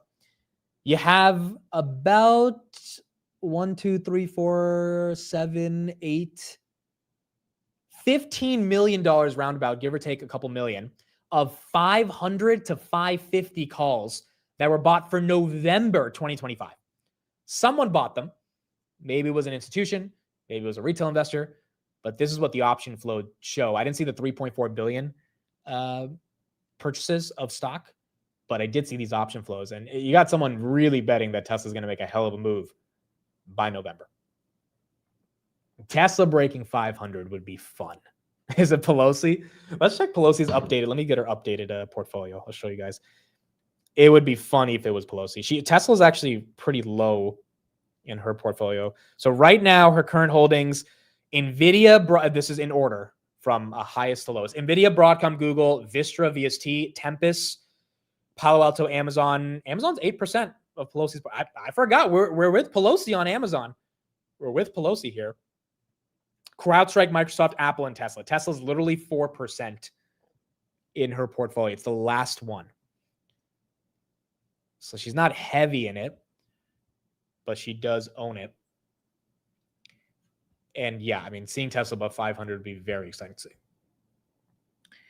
I don't think it was Triple V. He hasn't messed with Tesla for a while. He owned a ton of it around October.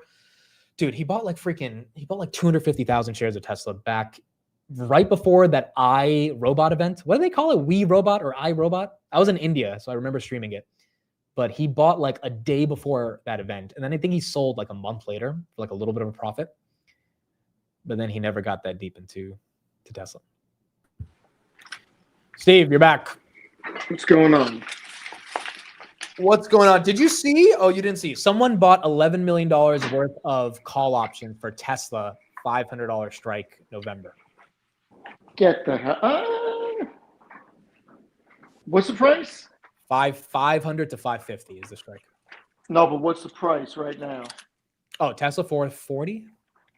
I mean, if they have halfway good earnings, it probably gets there at this point. Nothing would surprise me anymore. It's not that far from 500. That's fair. Yeah, that's what. At first, I was about to say get the hell out of here, but considering where it's at, it could happen.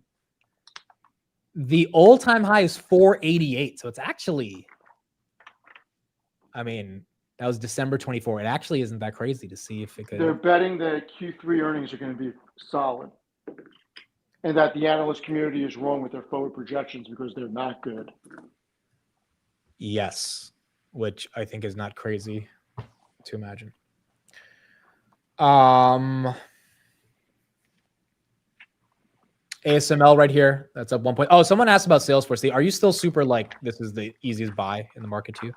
I don't know if it's the easiest buy, but I think it's pretty easy. Okay, you don't know if it's the easiest buy, but you think it's pretty easy. Yeah, and it's easy for me to buy it. I can tell you that much. Well, okay, from your perspective, like, can you buy this and go to sleep at night with no issues? I sleep like a baby. And you're not concerned at all about Salesforce, like I should say this. It's very hard for me to fall asleep, but once I fall asleep, I sleep like a baby. Okay. But yeah, I'm not worried about it. Nothing is going negative. Everything continues to increase. They continue to grow. I want to see what comes out of Dreamforce. I always said Dreamforce was more important than this quarter's earnings. Let's see what the commentary out of Dreamforce is. I think it's fair. I think Salesforce and PayPal are two names that people can easily see double. They just don't know when that would happen. I think PayPal's a lot harder to buy than Salesforce. Really? Yeah. I think PayPal's kind of easy to buy compared to Salesforce. No way. No way. PayPal doesn't need some AI growth. They just need to like grow a little bit more than 7%, which I think they can do. Can I tell you why?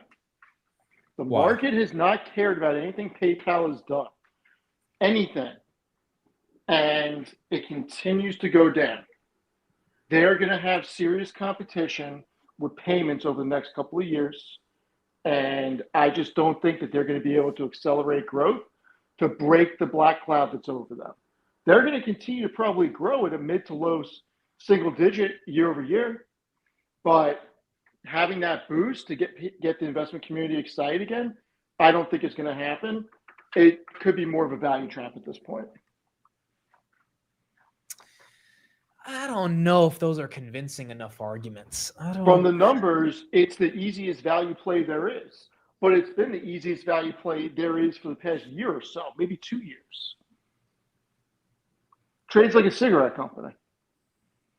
They're going to end up they're going to buy the whole company in 11 years from their buybacks. Like, well, the worst thing is you're right. Like I use PayPal sometimes to send money, but everything else is Right. Apple Pay. and why would you even use PayPal to send money? Just use freaking Zelle. I use Zelle a lot too. Yeah. Right. Like, think about what you use. I don't use PayPal for anything. Well, there are like for Tanner, I had to send him some money once. Like the only thing I could use is PayPal. So like that's where Okay. it becomes. But I agree. It's like, is that the best use case? You know, like. Well, look, I know that a lot of businesses like PayPal because of their consumer protection and all that stuff. So I get it from that aspect. But at the same time, I don't know what they can possibly do except acquire companies to get the market excited about growth. Because where's their big growth coming from? It's not. And nobody cares that it's a value play. Okay, so here's the question. PayPal's worth, what, 65 billion? Put in the chat, what is the company, 64.8 billion, that should buy out PayPal? Oh, that's easy. Don't say it yet. Don't say it. I want to see what people think. Actually, put in the chat what you think Steve will say, because Steve said that's easy. Even I'm going to guess what you're going to say. Put in the chat what you think Steve might say. I think there's an easy answer, but I don't know if the regulations would make it as easy. It's an easy answer, and nobody's going to get it. Okay, so it's not Apple. It's not Apple then, right? There's 5 answers that make sense, but one of them's extremely easy. Is it Apple? That's one of the 5 that makes sense, Okay, but that's it's what I not the one that's so easy that it's crazy. Okay, so I'm gonna guess from the chat the 5, and you tell me when it's the easy one. Okay. Apple, you said, is up there. Google. That's one of the 5, but it's not the one that's easy. Meta. Nope. MasterCard. MasterCard's one of the 5, but that's not the easy one. Okay, we're getting closer. Visa. Visa is one of the 5, but it's not the easy one. Uh-oh. All right. What's the last one? So What? you got 4. You guys got 4 out of the 5 that make complete sense. And not Dude, even- if this last one is a stupid answer, we're all gonna make fun of you. I'm just no, letting you it's know. not a stupid answer. It's just nobody's thinking of it. If this last one is something dumb, we all get to make fun of you. Yeah, that's fine, but it's not. It's just nobody's thinking about it. Amazon? No. Although that, I guess you can make an argument, Amazon and Meta could be runners up for making sense. JP Morgan? No. Robinhood? No. SoFi? No. It's not bad. Shopify? No. And I don't think Shopify makes sense. Wait, you said it's not a bank? No. Oh, that makes it harder. Okay, maybe it's this one. Square? No. You guys aren't going to get it. And listen. Stripe. I'll give you a hint. Okay. In your first 4 that I said are 4 out of the 5, 2 of them are so freaking similar that when I say it, you guys are going to be like, why didn't we say that? In the first 4, 2 of them are so similar. Tesla? No. You're going in the wrong direction. I don't even understand your hint. You will when I tell you what company it is. American Express? Yes, it is. Okay, all right, a bunch of you guys got that. A bunch of you guys. American Express, because everybody always associates Visa and MasterCard. Not many people associate American Express. And I think it would give American Express another vertical because they tend to skew toward more affluent clients with their credit cards. And I think it would be really good for their business model to get into the payment game. And they make so much money, it would be an easy acquisition for them. They're a $230 billion company. That's not a horrible answer at all. It's not. Yeah, it's an easy acquisition for them. Amex. And it gives them more firepower against Visa and MasterCard. No, I actually really like that answer. I do. Like, it's the easiest buy for Amex. Look at their free cash flow. Last time I looked at it, was pretty high. So they're a really profitable company. So this is an immediately accretive deal for them. And it opens up avenues. It gives them Venmo. It gives them so many more verticals than they already have. It's about 17 billion. No. It's about 19.2. I mean, that's a ton of money to spend on something. Right. No. So think about it. 3.5 years of free cash flow to buy PayPal. I like that. And it's immediately accretive. Also, the stock past 5 years, that's done well. Shareholders would I think shareholders would subsidize it. They'd be okay with it. It's up 250%. Of course, because it's in the wheelhouse. It's in the wheelhouse. That's right. And there's probably big synergies because American Express owns a bunch of payment routes. So. But see, yes, American Express does cater towards more high spenders, though, right? Whereas PayPal's for the everyday person.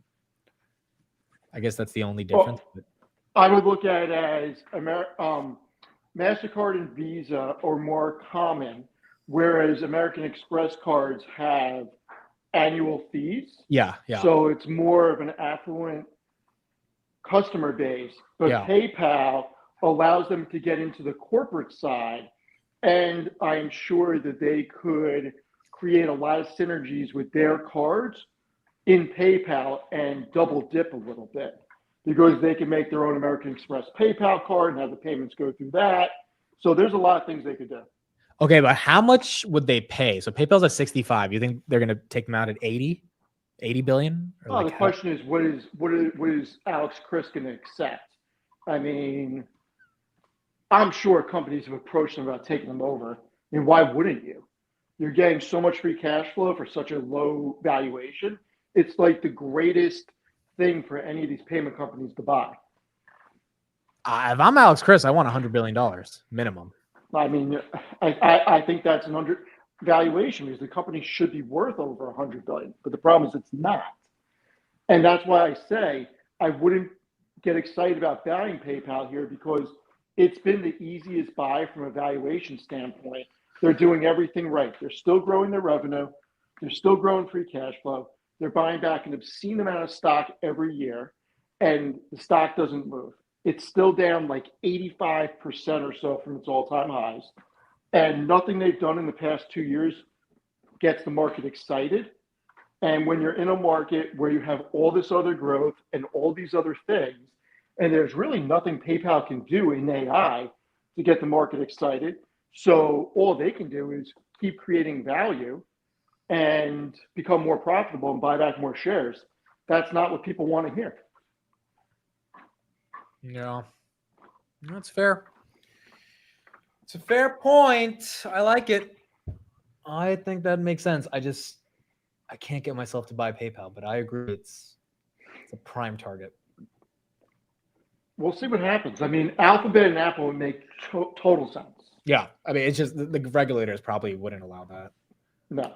Even though that would be, dude, if Google and Apple could just tie in PayPal with their payment infrastructure already. Now, granted, I don't know why Apple would need, I mean, Apple Pay is already just demolishing them, but it still would be accretive, I would imagine.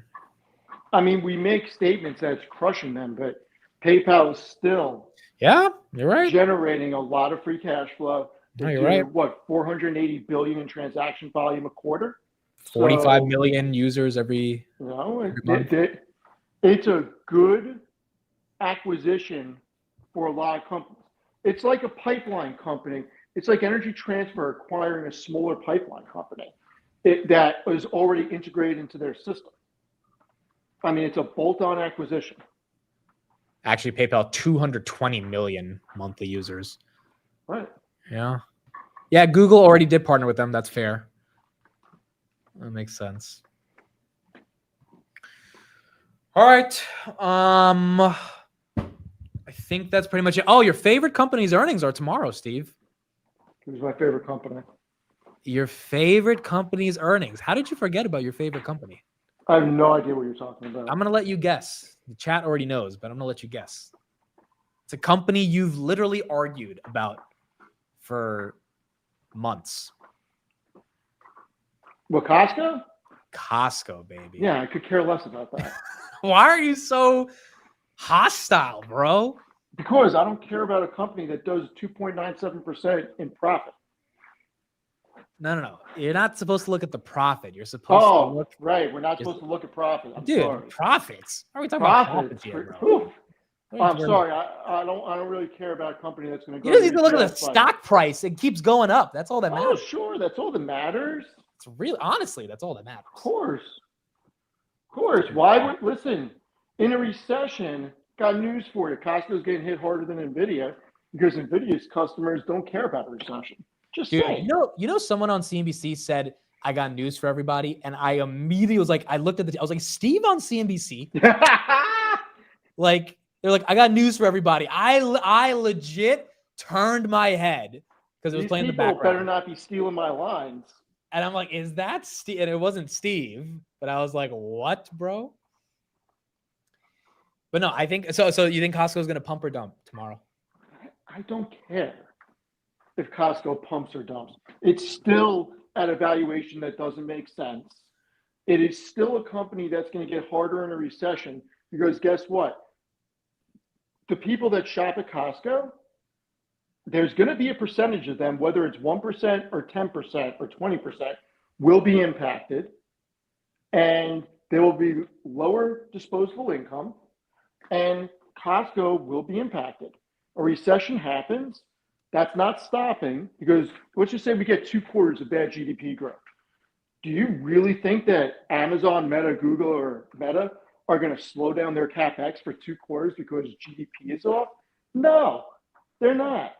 So NVIDIA, at this point, they're not going to feel a recession. Wait, but how confident are we to say that Amazon and Google and those guys won't slow down if we have 2 bad negative quarters of GDP? I mean, like, I don't know if we can be that arrogant and be like, oh, they're just not going to slow down. Because their stocks are definitely going to take a hit, right? I'm pretty confident. If their stocks take a hit, I don't know. Look, if the stock takes a hit, and if the stock takes a 10 or 15% retracement, but their cash flow is still the same, they're not slowing down. Okay, but what if their cash flow takes a hit? What if the actual earnings suffer? It's going to have to suffer a lot with how confident these people are in increasing CapEx. I mean, you can't come out and say you would rather lose hundreds of billions of dollars than not spend the appropriate amount. I agree. Like, that's pretty confident. Like, if Meta's advertising revenue goes down 5 or 10%, do you really think Zuck's going to take his foot off the gas? Well, if the stock falls 30, 40%, he might. But then again, that's hard for that. If that happens, if Meta falls 30%, the whole market's falling aggressively. That's not going to be a Meta isolated thing. So here's the flip side. I don't think any of those CEOs are willing to take that chance because they don't know what the other CEOs are going to do, and they're not going to play Russian roulette. Yeah, I agree. That's why they're not going to take their foot off the gas, because there's no way for them to know unless they have a freaking meeting in the backwoods somewhere and they're not trailed and they all make a freaking blood oath that we're just going to go in maintenance mode. I don't think they're taking their foot off the brakes or off the gas. There's no way. They've already spent way too much money on this. And then because think about this, if they take their foot off the gas and pump the brakes and Oracle slams on the gas, now you just let them get back in the game. No, I agree. I agree. That is not easily slowing down. You are right. And I hate saying this because it sounds crazy, but we're not seeing any information to make us come up with a realistic case for anything else. Especially when you look at the EIA and they're telling you how much production and consumption is going to increase in the country over the next 2-3 years. You know, we're seeing the energy demand, we're seeing what the projections are, and we're seeing what the projections on the electricity output is going to be toward data centers. It's all right. So would you buy Costco or Palantir at these prices? Oh, that's a bad question. That's not, dude. You just went on a 40-minute rant about Costco. I think you should have an easy answer to this question. That's a bad question. That's not a bad question. Don't say that you would buy Costco. Let me phrase this. It's a great question, but it's a bad comparison because they're both overvalued. And the question is, which is more overvalued? You can feel whatever you want about the companies. I'm asking you personally, Palantir at 180 or Costco at 950? Don't do it, bro. Don't say the answer that. I think I don't know how. Look, your phone's breaking up because literally you're struggling. It's not breaking up. Stop it. It's not breaking up. No, Chad, you guys hear that, right? It's not just me. Like you're crackling crazy. up. No bullshit. I swear you're crackling up, bro. I'm not lying. Like, would you like me to get on the computer? No. You're good. We can hear you now, but it was crackling. Okay. Oh, you can hear me now because you don't want the answer to come out. Dude, I'm telling you, you're crackling. Everyone in the chat is staying static. Like we heard it. Uh-huh. Yeah, rest in peace, headphone users. It's hard to say buy Palantir. It is not hard to answer this question. It's hard to say buy Palantir at 400 billion market cap. Okay, so make your answer, bro. Just pick. How long would I have to hold the stock for? No, it's just there's no time. There's just Costco or Palantir at these prices. At these prices, but for how many years? I don't know. That's irrelevant. The point is you got to 5 buy years? one. Whatever timeline you want to hold it for. Whatever. I mean, gets for you the long term, I would take Palantir. Okay, so for the short term, you would take Costco. Long term, 5 to 10 years, I would take Palantir all day. Short term, over the next year, I would potentially consider Costco for the one reason of I'm not convinced that next year's comps aren't going to be difficult, and we could see Palantir at 120, 125, and I don't think Costco's has the potential to go down by as much. Wait, so you're saying Palantir to 120 next year? No, I'm just saying Palantir has more short-term risk than Costco. No, but to double down on the short-term risk, you're not saying it's macro. You're saying the comps are too tough for Palantir? No, I'm saying there's more short-term risk for Palantir than Costco, but more long-term reward. But what's the short-term risk next year? Because the reason I'm asking this is I think next year they're going to have multiple 50% quarters in a row. Oh my God, really? Yeah, I think 2026 is going to be a really big acceleration in growth. I think there's a bigger comps problem for Robinhood that has to deal with like. I mean, look, if Palantir puts up several 50% year-over-year quarters next year, that shit's going to freaking 700 billion market cap. Yeah, look, I don't think it has to lose the levels that it's at right now, unless you get a macro turn down. But I really do think they're going to keep accelerating. I think 2026 they're going to do probably $6 billion in revenue. So, where I'm coming with short-term risk is if it looks like they're not going to hit 40% year-over-year growth, I think that there could be a crack in the valuation. That I agree. But I don't think that there's a long-term headwind. I just think there's a little bit more short-term risk for Palantir than Costco, only because we don't know what they're going to be projecting and what they're going to be generating for year-over-year growth. If they're over 40%, I don't think Palantir has anything to worry about. But if Palantir in Q4 says we're going to grow less than 40%, this stock is falling. Right. But I really doubt that they're going to guide for 2026 less than 40%. I think they're going to guide upwards. 40% is the magic number, in my opinion. The magic number. If you get 40 or over, you're good. If you're 40 or under, I think valuation comes into play and it cracks a little. So how likely do you think it is that they guide for less than 40? Well, maybe not necessarily Q1, but man, Q2 is going to be it's going to be tough to see what happens, because right now you got 49.8% in Q3, and then you go down to 42.5% in Q4. So then you got to remember Q1 is a pretty big step up. So where are we going to be in Q1 2026 and then Q2 2026? We could be at 35%. I don't know. I actually feel really confident about 2026. Yes, they have tough comps. Yes, the valuation's up there, but I think 2026 is going to be a monster. The question is, can they do that until 2036? That, who knows? But I think 2026, they're going to do well. Yeah, but with their margins, for 10 years, it's not a bad play, even at this level, because at their margins, I mean, if they get to freaking 30 billion in revenue, they're generating 12 to 15 billion a year in free cash flow. Okay, so you would pick Palantir over Costco. That's confirmed. For the long term, yeah. Why are you so you have this toxic relationship with Palantir? You can't just love it. You have to be so antagonistic towards it. I love it as a company. What are you going to do about your covered calls? Because we're not going to let them get called away like Tesla. We got to do something about it. Well, we're going to have to figure something out, but we're nowhere near trying to figure it out at this point. Do you think there's a world where you just let them get called away? Because no, I don't think so. Okay, so you still have hope that you can save it. There's not hope. I'm not willing to go down the road on Tesla, but listen, if it takes me 5 years to get on the right side of this, I'll let it take me 5 years to get on the right side of this. This isn't happening. Tesla didn't matter. So so never mind. You have true love in your heart for Palantir. I'm going to figure out a way out of this. Whether it takes me 5 years or longer is a different story. You got to be happy about SoFi's price action. Yeah, we're really happy about SoFi's price action right now. Just stay here. Just don't do anything the next 2 days. Just stay here. $29.99. That's all we need. $29.99. $29.99. That's all we need. That's all we need. A little discount. A little Walmart discount pricing. $29.99. That's all we need. And then we'll put ourselves in the same situation next week. Dude, we're like people who sell covered calls. They're addicted to the thrill of the pain. It's oh my god, that's gonna be the name of an article, The Thrill of the Pain. The thrill of the pain.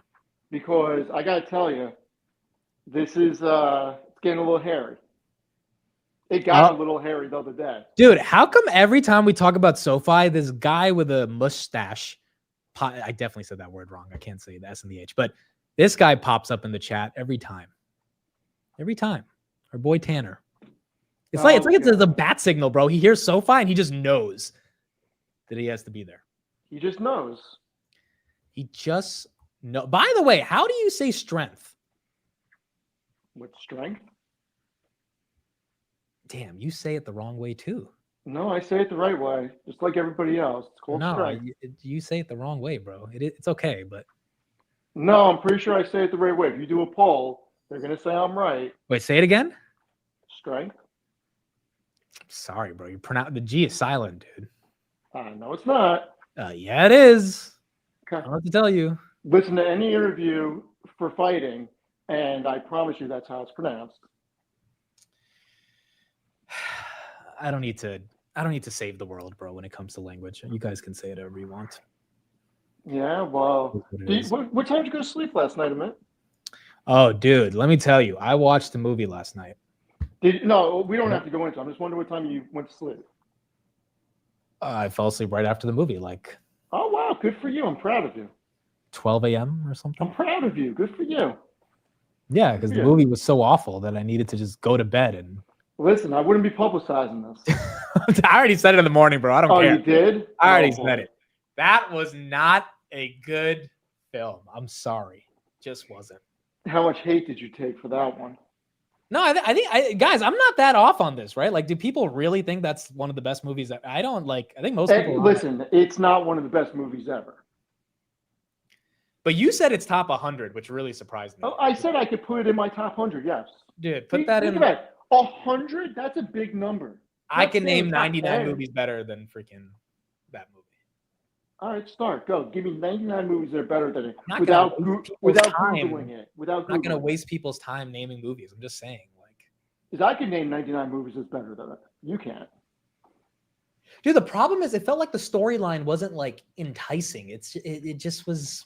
Yeah, but I told you yesterday, you got to look at it as, for the people who truly love this movie, it's because it started a generation of comedy that led to Saturday Night Live and just led to so many things. It led to spin-offs. It led to other National Lampoon's projects.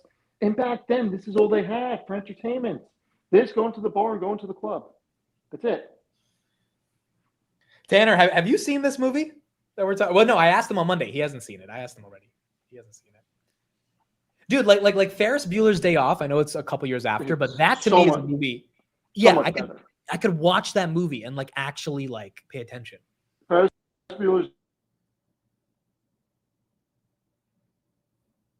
Nope, we lost him again. Yeah, I see most of you guys agreeing with me. It wasn't the best movie.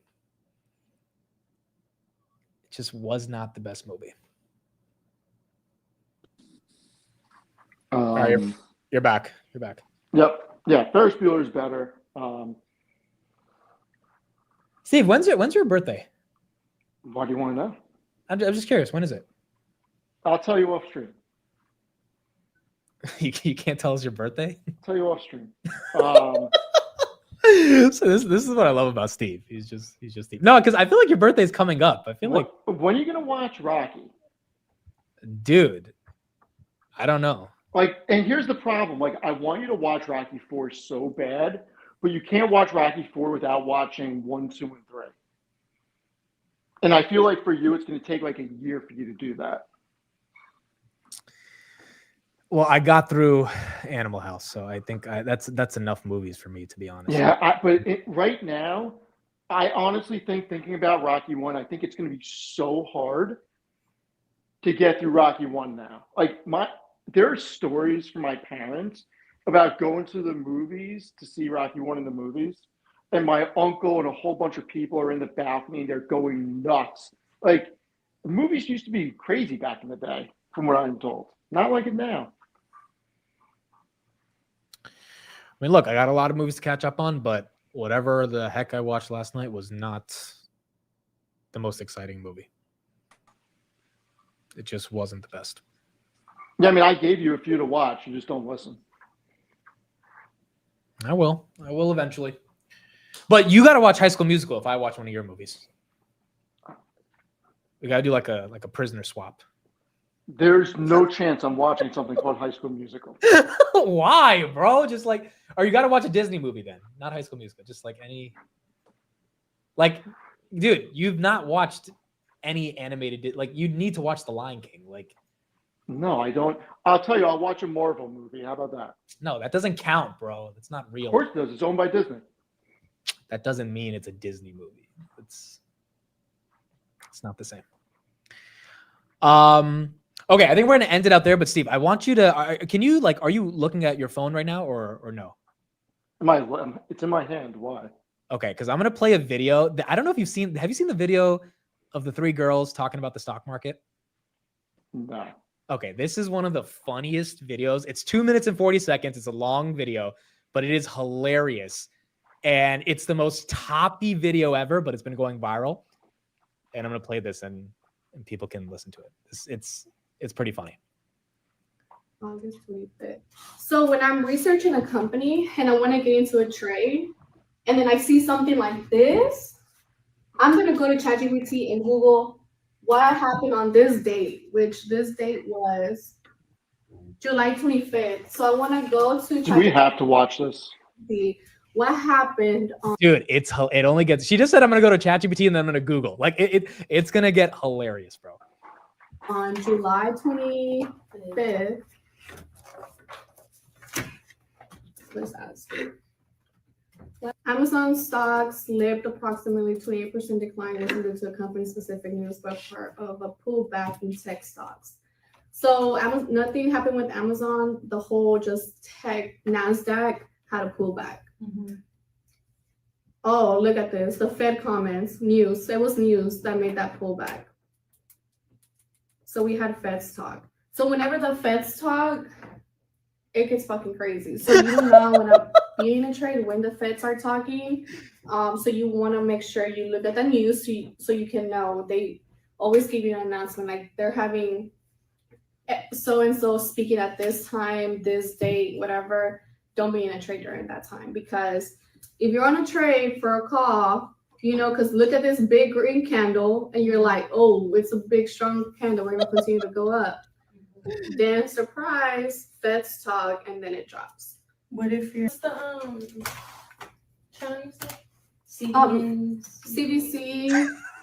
CNBC, CNBC News. Yeah. Is this a channel on the TV? Or? Yeah. I'm so old school. Oh my God. So it's an Amazon chart. Y'all see this liquidity and this supply zone? So I will draw my supply up here. So you're gonna go all the way back until you get the most recent highest high. Yeah. Okay. And then the low. For me, it will be right here. And I'll go this one right here. You always do it in your 4 hour, right? Yes, the 4 hour tells you so much. It's more clear than like any other chart when it comes to looking at these key areas. Okay. I think Okay, pause it. we got to get them on the channel, bro. So The channel. I'm gonna say something. Okay, go ahead. I am sure that they are super nice people. I am sure that they are absolutely sweethearts. This is scary for the simple fact that this is when historically people lose money. That's why I shared the video. I'm not trying to be Captain Optimistic. This is shit. That is a real video. And when you see stuff like this, it definitely makes you think, hey, maybe investing is going a little too viral. So like, yeah, and maybe people investing in stuff they really don't understand is maybe not the best idea. I mean, dude, like that stuff is very. It's one of those things where it's like when random people are like, "Oh, CBC, CNBC, that's the feds are talking." You know, like it's funny to us because we all are in this world, and you want new people to get into the world. But if you have a proliferation of new people that don't know what they're doing getting into that world, which happens every cycle, right? Right. Start by putting your money in an S&P index fund and then learning about the market and taking a little bit of side money and learning how to invest. But I mean, I don't know. This is where it does feel like it's just throwing darts at a dartboard and everything's working. And that's usually not a great sign. But at the same time, I don't see this slowing down right now because there's a lot of companies that are just not near 52-week highs right now. Well, dude, you want to see something even crazier? I mean, this is not in America, but this is also something where you don't see this happening at the bottom. South Korea has started streaming live perpetual trading in sports betting style venues across the country. So what you're looking at right now is a video of people in a venue trading live perpetual futures on crypto, S&P, etc. As like an event. It's like you know, the NVIDIA earnings turns into an event. This is like an event that people like. It's going more than mainstream. The idea, of which is good. That's a good thing, but it's like it's also one of those things you have to balance with the risk of like, hey, maybe it's going a bit too aggressive. Did Tanner tell you what I said to him? No, what'd you say? That I'm going to get so addicted to predictions market and Robinhood. Oh, I heard him talking about this on his show yesterday. Yeah. He made a prediction that you would eventually end up buying Robinhood stock because of this. Not happening, but I will be a customer and I will be buying contracts on future economic events and all that type of stuff. So why wouldn't you just buy the stock if you're gonna like use the product this much? I don't understand. I don't know. No, so you don't even have a reason at this point. You just don't like Robinhood. I'm just standing my ground. But you don't need your ground can change. It's okay to have a different ground. Right now I'm Tom Petty. Who is Tom Petty? You did not just say that. American singer, songwriter, and guitarist. Oh my God. No, guys, you gotta have my back on this. Don't know who Tom Petty is? And Tom Petty and the Heartbreak? Oh my God. What's going on? What was his best song? I mean, the one that I'm thinking of right now, based on the conversation, is Won't Back Down.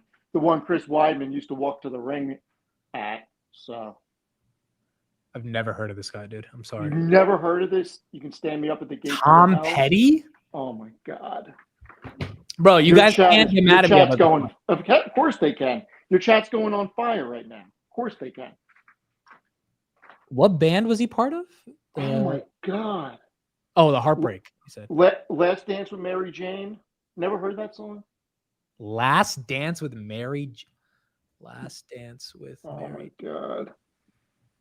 Is he talking about like is he talking about the metaphorical Mary Jane, or he's talking about like a legit girl? You really don't know who this is.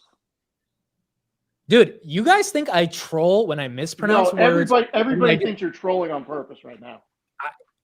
I feel like I was saying this in the morning, bro. The joke of me trolling about not knowing this stuff would have gotten old by now. It would have been like, no, I think like this is a bit. I truly think this is a bit. I've never heard of Tom Petty. The only Tom I know is Lee. Okay, who is? And you didn't even know that Tom Lee is a drummer for Motley Crue, which goes to my point. It goes to my point. Like, it's not a bit, bro. It's a bit. It's a bit. I'm not trolling, dude. I don't know what I need to do to prove it to. When I am trolling like the Metallica stuff, I admit it because it's funny and like I acknowledge it. I don't know who Tom Petty is. I did not have a childhood that consisted of listening to Last Dance with Mary Jane. Like, I just didn't. I can tell you about Albert Camus' philosophy, though you probably don't know too much about. So I it's have just no a idea difference. who that is, nor do I care Okay. who that is. So most people don't care, but Exactly. but still, It makes it sound like you grew up underneath a rock. I didn't. I just didn't grow up in the same way of listening to all this stuff. Do you know who Lou Reed is? No. Okay, someone said that in the chat. I don't know who that is either. Mitch just turned 21. He doesn't know the old stuff. Do you know who Bob Dylan is? I know who Bob Dylan is. Okay. Thank the good Lord. I know who Bob Dylan is. I know that. Okay. Blowing with the Wind, I think was his song. Bob Dylan. Blowing in the Wind. Okay, see, I remember that one. All right. Are we it? Is that it for today? Are we done? Yeah, I can't handle any more of this, not knowing who Tom Petty is. Is he that big of a deal, Tom Petty? Yeah, he is. Okay, I'll listen to his music, bro. I'll listen to his stuff tonight. I'll do it. Okay, I know who Elvis is. Now you guys are trolling me. Like, I know who freaking Elvis is. Steve, you know who Elvis is, right? The only reason you know who Elvis is because of all the fake impersonators of freaking weddings you say. That's the only reason you know who Elvis is. No, that's not the reason. It's Okay, because sure. Elvis's daughter was married to Michael Jackson, and I studied Michael Jackson's life deeply. So that's how I figured out who Elvis was. What's her name? What's her Lisa name? Marie Presley. Oh, Don't good for question you. me on the Good Michael for you. Jackson stuff. you. When he died, I learned a lot about his life. Can you moonwalk? There is a video of me moonwalking in my 6th grade talent show that I one day will show to everybody. Yeah. I won first place. It's a little embarrassing looking at it 15 years later, but it's a good video. The fact that you just said your 6th grade talent show was 15 years ago is crazy. That's dude. I'm old. You're not. I'm old, bro. All right. I'm going to get going.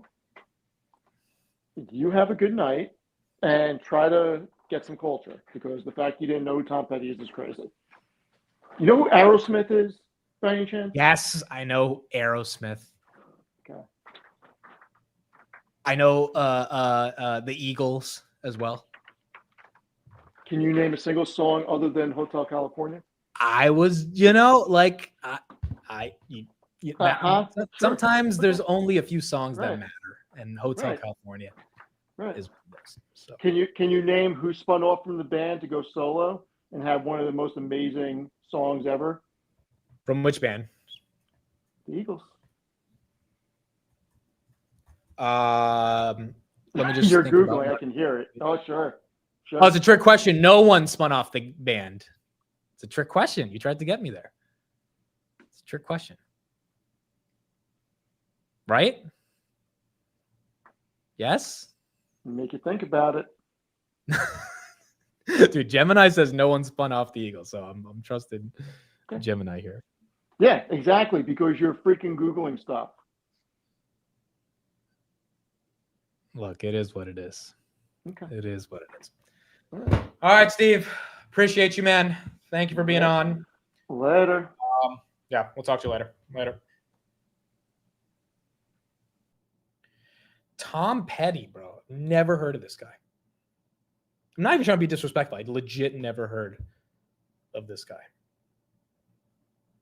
My music knowledge is not as good. I mean, there's some hip hop knowledge there, and then you got Michael Jackson, but outside of that, it's not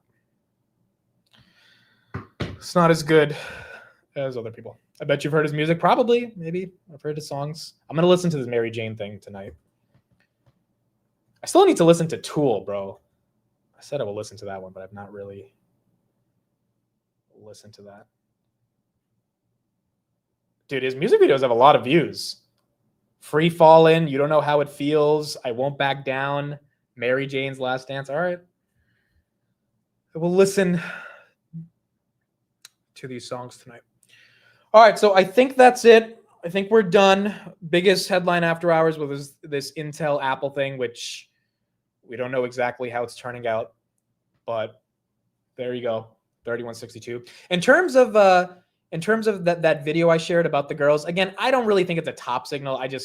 And to be honest, I mean, maybe this is satire. Who knows? It's been going super viral over Twitter. Maybe they recorded it as a joke, but I think more and more people should get into the markets. It's just one of those things objectively, because all of us at one point entered the markets, and likely when we entered the markets, it was because of euphoria. Like I remember when I entered in 2020, 2021, it was because of euphoria, right? Because I got excited about investing. I mean, for a lot of reasons, but when you see this type of cultural revolution in the context of investing, where like J-Pow becomes must-watch TV, like you're going to get a lot of young people that say, oh, I want to get into this, especially young people that are ambitious, want to make money, all that stuff. And that's absolutely happening right now. Like there is no doubt in my mind that people across the world that are young are realizing they want to allocate capital, whether it's into crypto or the equity markets. Robinhood makes it really easy to just buy a stock here and there without paying any commissions. And that gets you in the rabbit hole. The question is it that euphoric to the point where everything falls apart because there's that much new money coming in? And I think we've done a decent job over the past couple of months analyzing that euphoria is backed by something real. It sounds too good to be true, which means maybe it is, but maybe the earnings are so strong on the biggest companies in the world that if you euphorically buy NVIDIA today at 176, $4.5 trillion, you'll be rewarded with NVIDIA going to 5.5, $6 trillion in a couple of years because of how much growth is happening in society. And as a result, that's only going to invite even more capital because, when you see these types of valuations, these companies being able to get that much momentum, more and more people start to jump in. I mean, Opendoor itself has probably catalyzed thousands of people, if not hundreds of thousands of people, to get into the market. That's why I think, Vlad has been pretty friendly with the Opendoor community because he knows there's a lot of new users that are joining Robinhood for the first time and they're buying Opendoor. And that's just something that all of us have to navigate. Yeah, they probably know what a market cap is. It's better than me. I entered because of Dogecoin. Dude, Dogecoin got a lot. My sister, one of the first things she bought on Robinhood, I didn't even know it was Dogecoin back in 21. She got a good price on it too. So it's like the fact that my sister signed up for a Robinhood account and bought some Dogecoin, and she really does not care about investing. It's moments like this that can capture a new generation of investors, which is net bullish long term. Definitely net bullish for liquidity long term, especially if you're older, you got to sell to somebody. Right? You need new people. Like if you're in your 70s right now and you're selling off the S&P 500, you need someone who's 28 who's going to buy that share of the S&P 500 from you. And so like having liquidity is always going to be incredibly important to have a thriving market. But that liquidity should be based on people entering in with the right philosophies, mindsets, etc. And most people don't. And they get an account blown up, just like I did, just like probably a lot of you did. And then it kind of corrects inside of your mind and you try to establish more healthy philosophies. But long term, that is important. We need buyers who don't care about PE. That's also kind of true. That's also technically true. All right, is that it? They are, bro. They have ChatGPT. Like that's the other thing. They have ChatGPT. The fact that those new investors can ask an LLM and get constant information versus like what pretty much all of us had to do years ago, which is like manually search stuff and find answers. It's a totally different way that should make them easier to, or should make it easy to invest, or at least have the process of investing. Have you heard Nirvana? This is a band, right? Right? Yeah, rock band. I've heard. I know them because they have the album with the kid in the pool. Yeah, see, I know some things. Look at that. I remember that. I've never listened to that much of their music, but like, I know that they're a rock band that exists. I need to listen to rock music, bro. I need to listen to Metallica, Nirvana, and Tool, and all these companies. I need to actually listen to this stuff. Blink-182, I've heard of. I've probably heard some Blink-182 songs. U2, right? They have a song with Jay-Z. I think. Oh no, is that Linkin Park? Linkin Park's another one. Like I know some of their songs here and there, but like not actually listen to their albums. But I need to do that.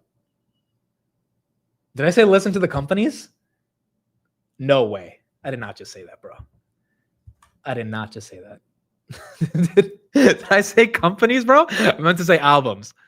Hold on. Did I actually just say that? We got to see this. Bro, I need to listen to Metallica, Nirvana, and Tool and all these companies. I need to actually listen to Bro! What is going on? To Metallica, Nirvana, and Tool and all these companies. I need to actually listen. Dude, I think it's time to end the show. Your boy is obsessed. Your boy is obsessed. I need a new hobby, bro. I need something else to do besides the stock market, dude. This is like, I need to listen to all these companies, bro. Yeah, I need to stay in my lane. Goodness gracious. How do I buy Nirvana stock? It's funny you rewatch your own stuff to check. No, we got to do it in real time. We got to do it in real time. That's wild, bro. That is hilarious. All right. That's it. I think we're done. Do we have anything else to talk about? What time is it? Oh, guys, my hair consultant appointment is today in like 2 hours. So I'll let you guys know how that goes. But yeah, I think that's it. First gay president, dude. Oh my gosh. Don't worry, Amit, you were muted. Oh boy. All right. I think that's it. We're done. Market open tomorrow. Dude, it's I mean, we're almost towards the end of the week. Thursday. We'll see if we can end out September, hopefully in the right way. S&P down about 0.2%. And we'll see how we end up for the week. We'll keep going from there. Play video games, dude. I literally bought a Nintendo DS to play video games again, and I couldn't get into it. Like I've never been deep into the video game world. Yeah, just never. I used to play PlayStation 2 a long time ago, but that was like a long time ago. I think music and movies. I want to get more culturally competent, and I'm going to figure out how to listen to more of that stuff, because it is, it is a little like, I know you guys think I'm trolling, but like genuinely it feels a little annoying when someone talks about something and I can't speak on it because I just don't have the cultural competency to be like, oh yeah, Nirvana, great band. Like I just, so I do want to listen to more of that stuff. All right, that's it. Thank you, everybody. Appreciate it. We'll be back tomorrow on the open, and I will go listen to some more companies and try to get. I was trolling there. I was trolling there, and try to get more educated on music. All right, thank you, everybody. Appreciate it. I'll see you guys tomorrow on the Market Open. Love you all. Bye. Good night.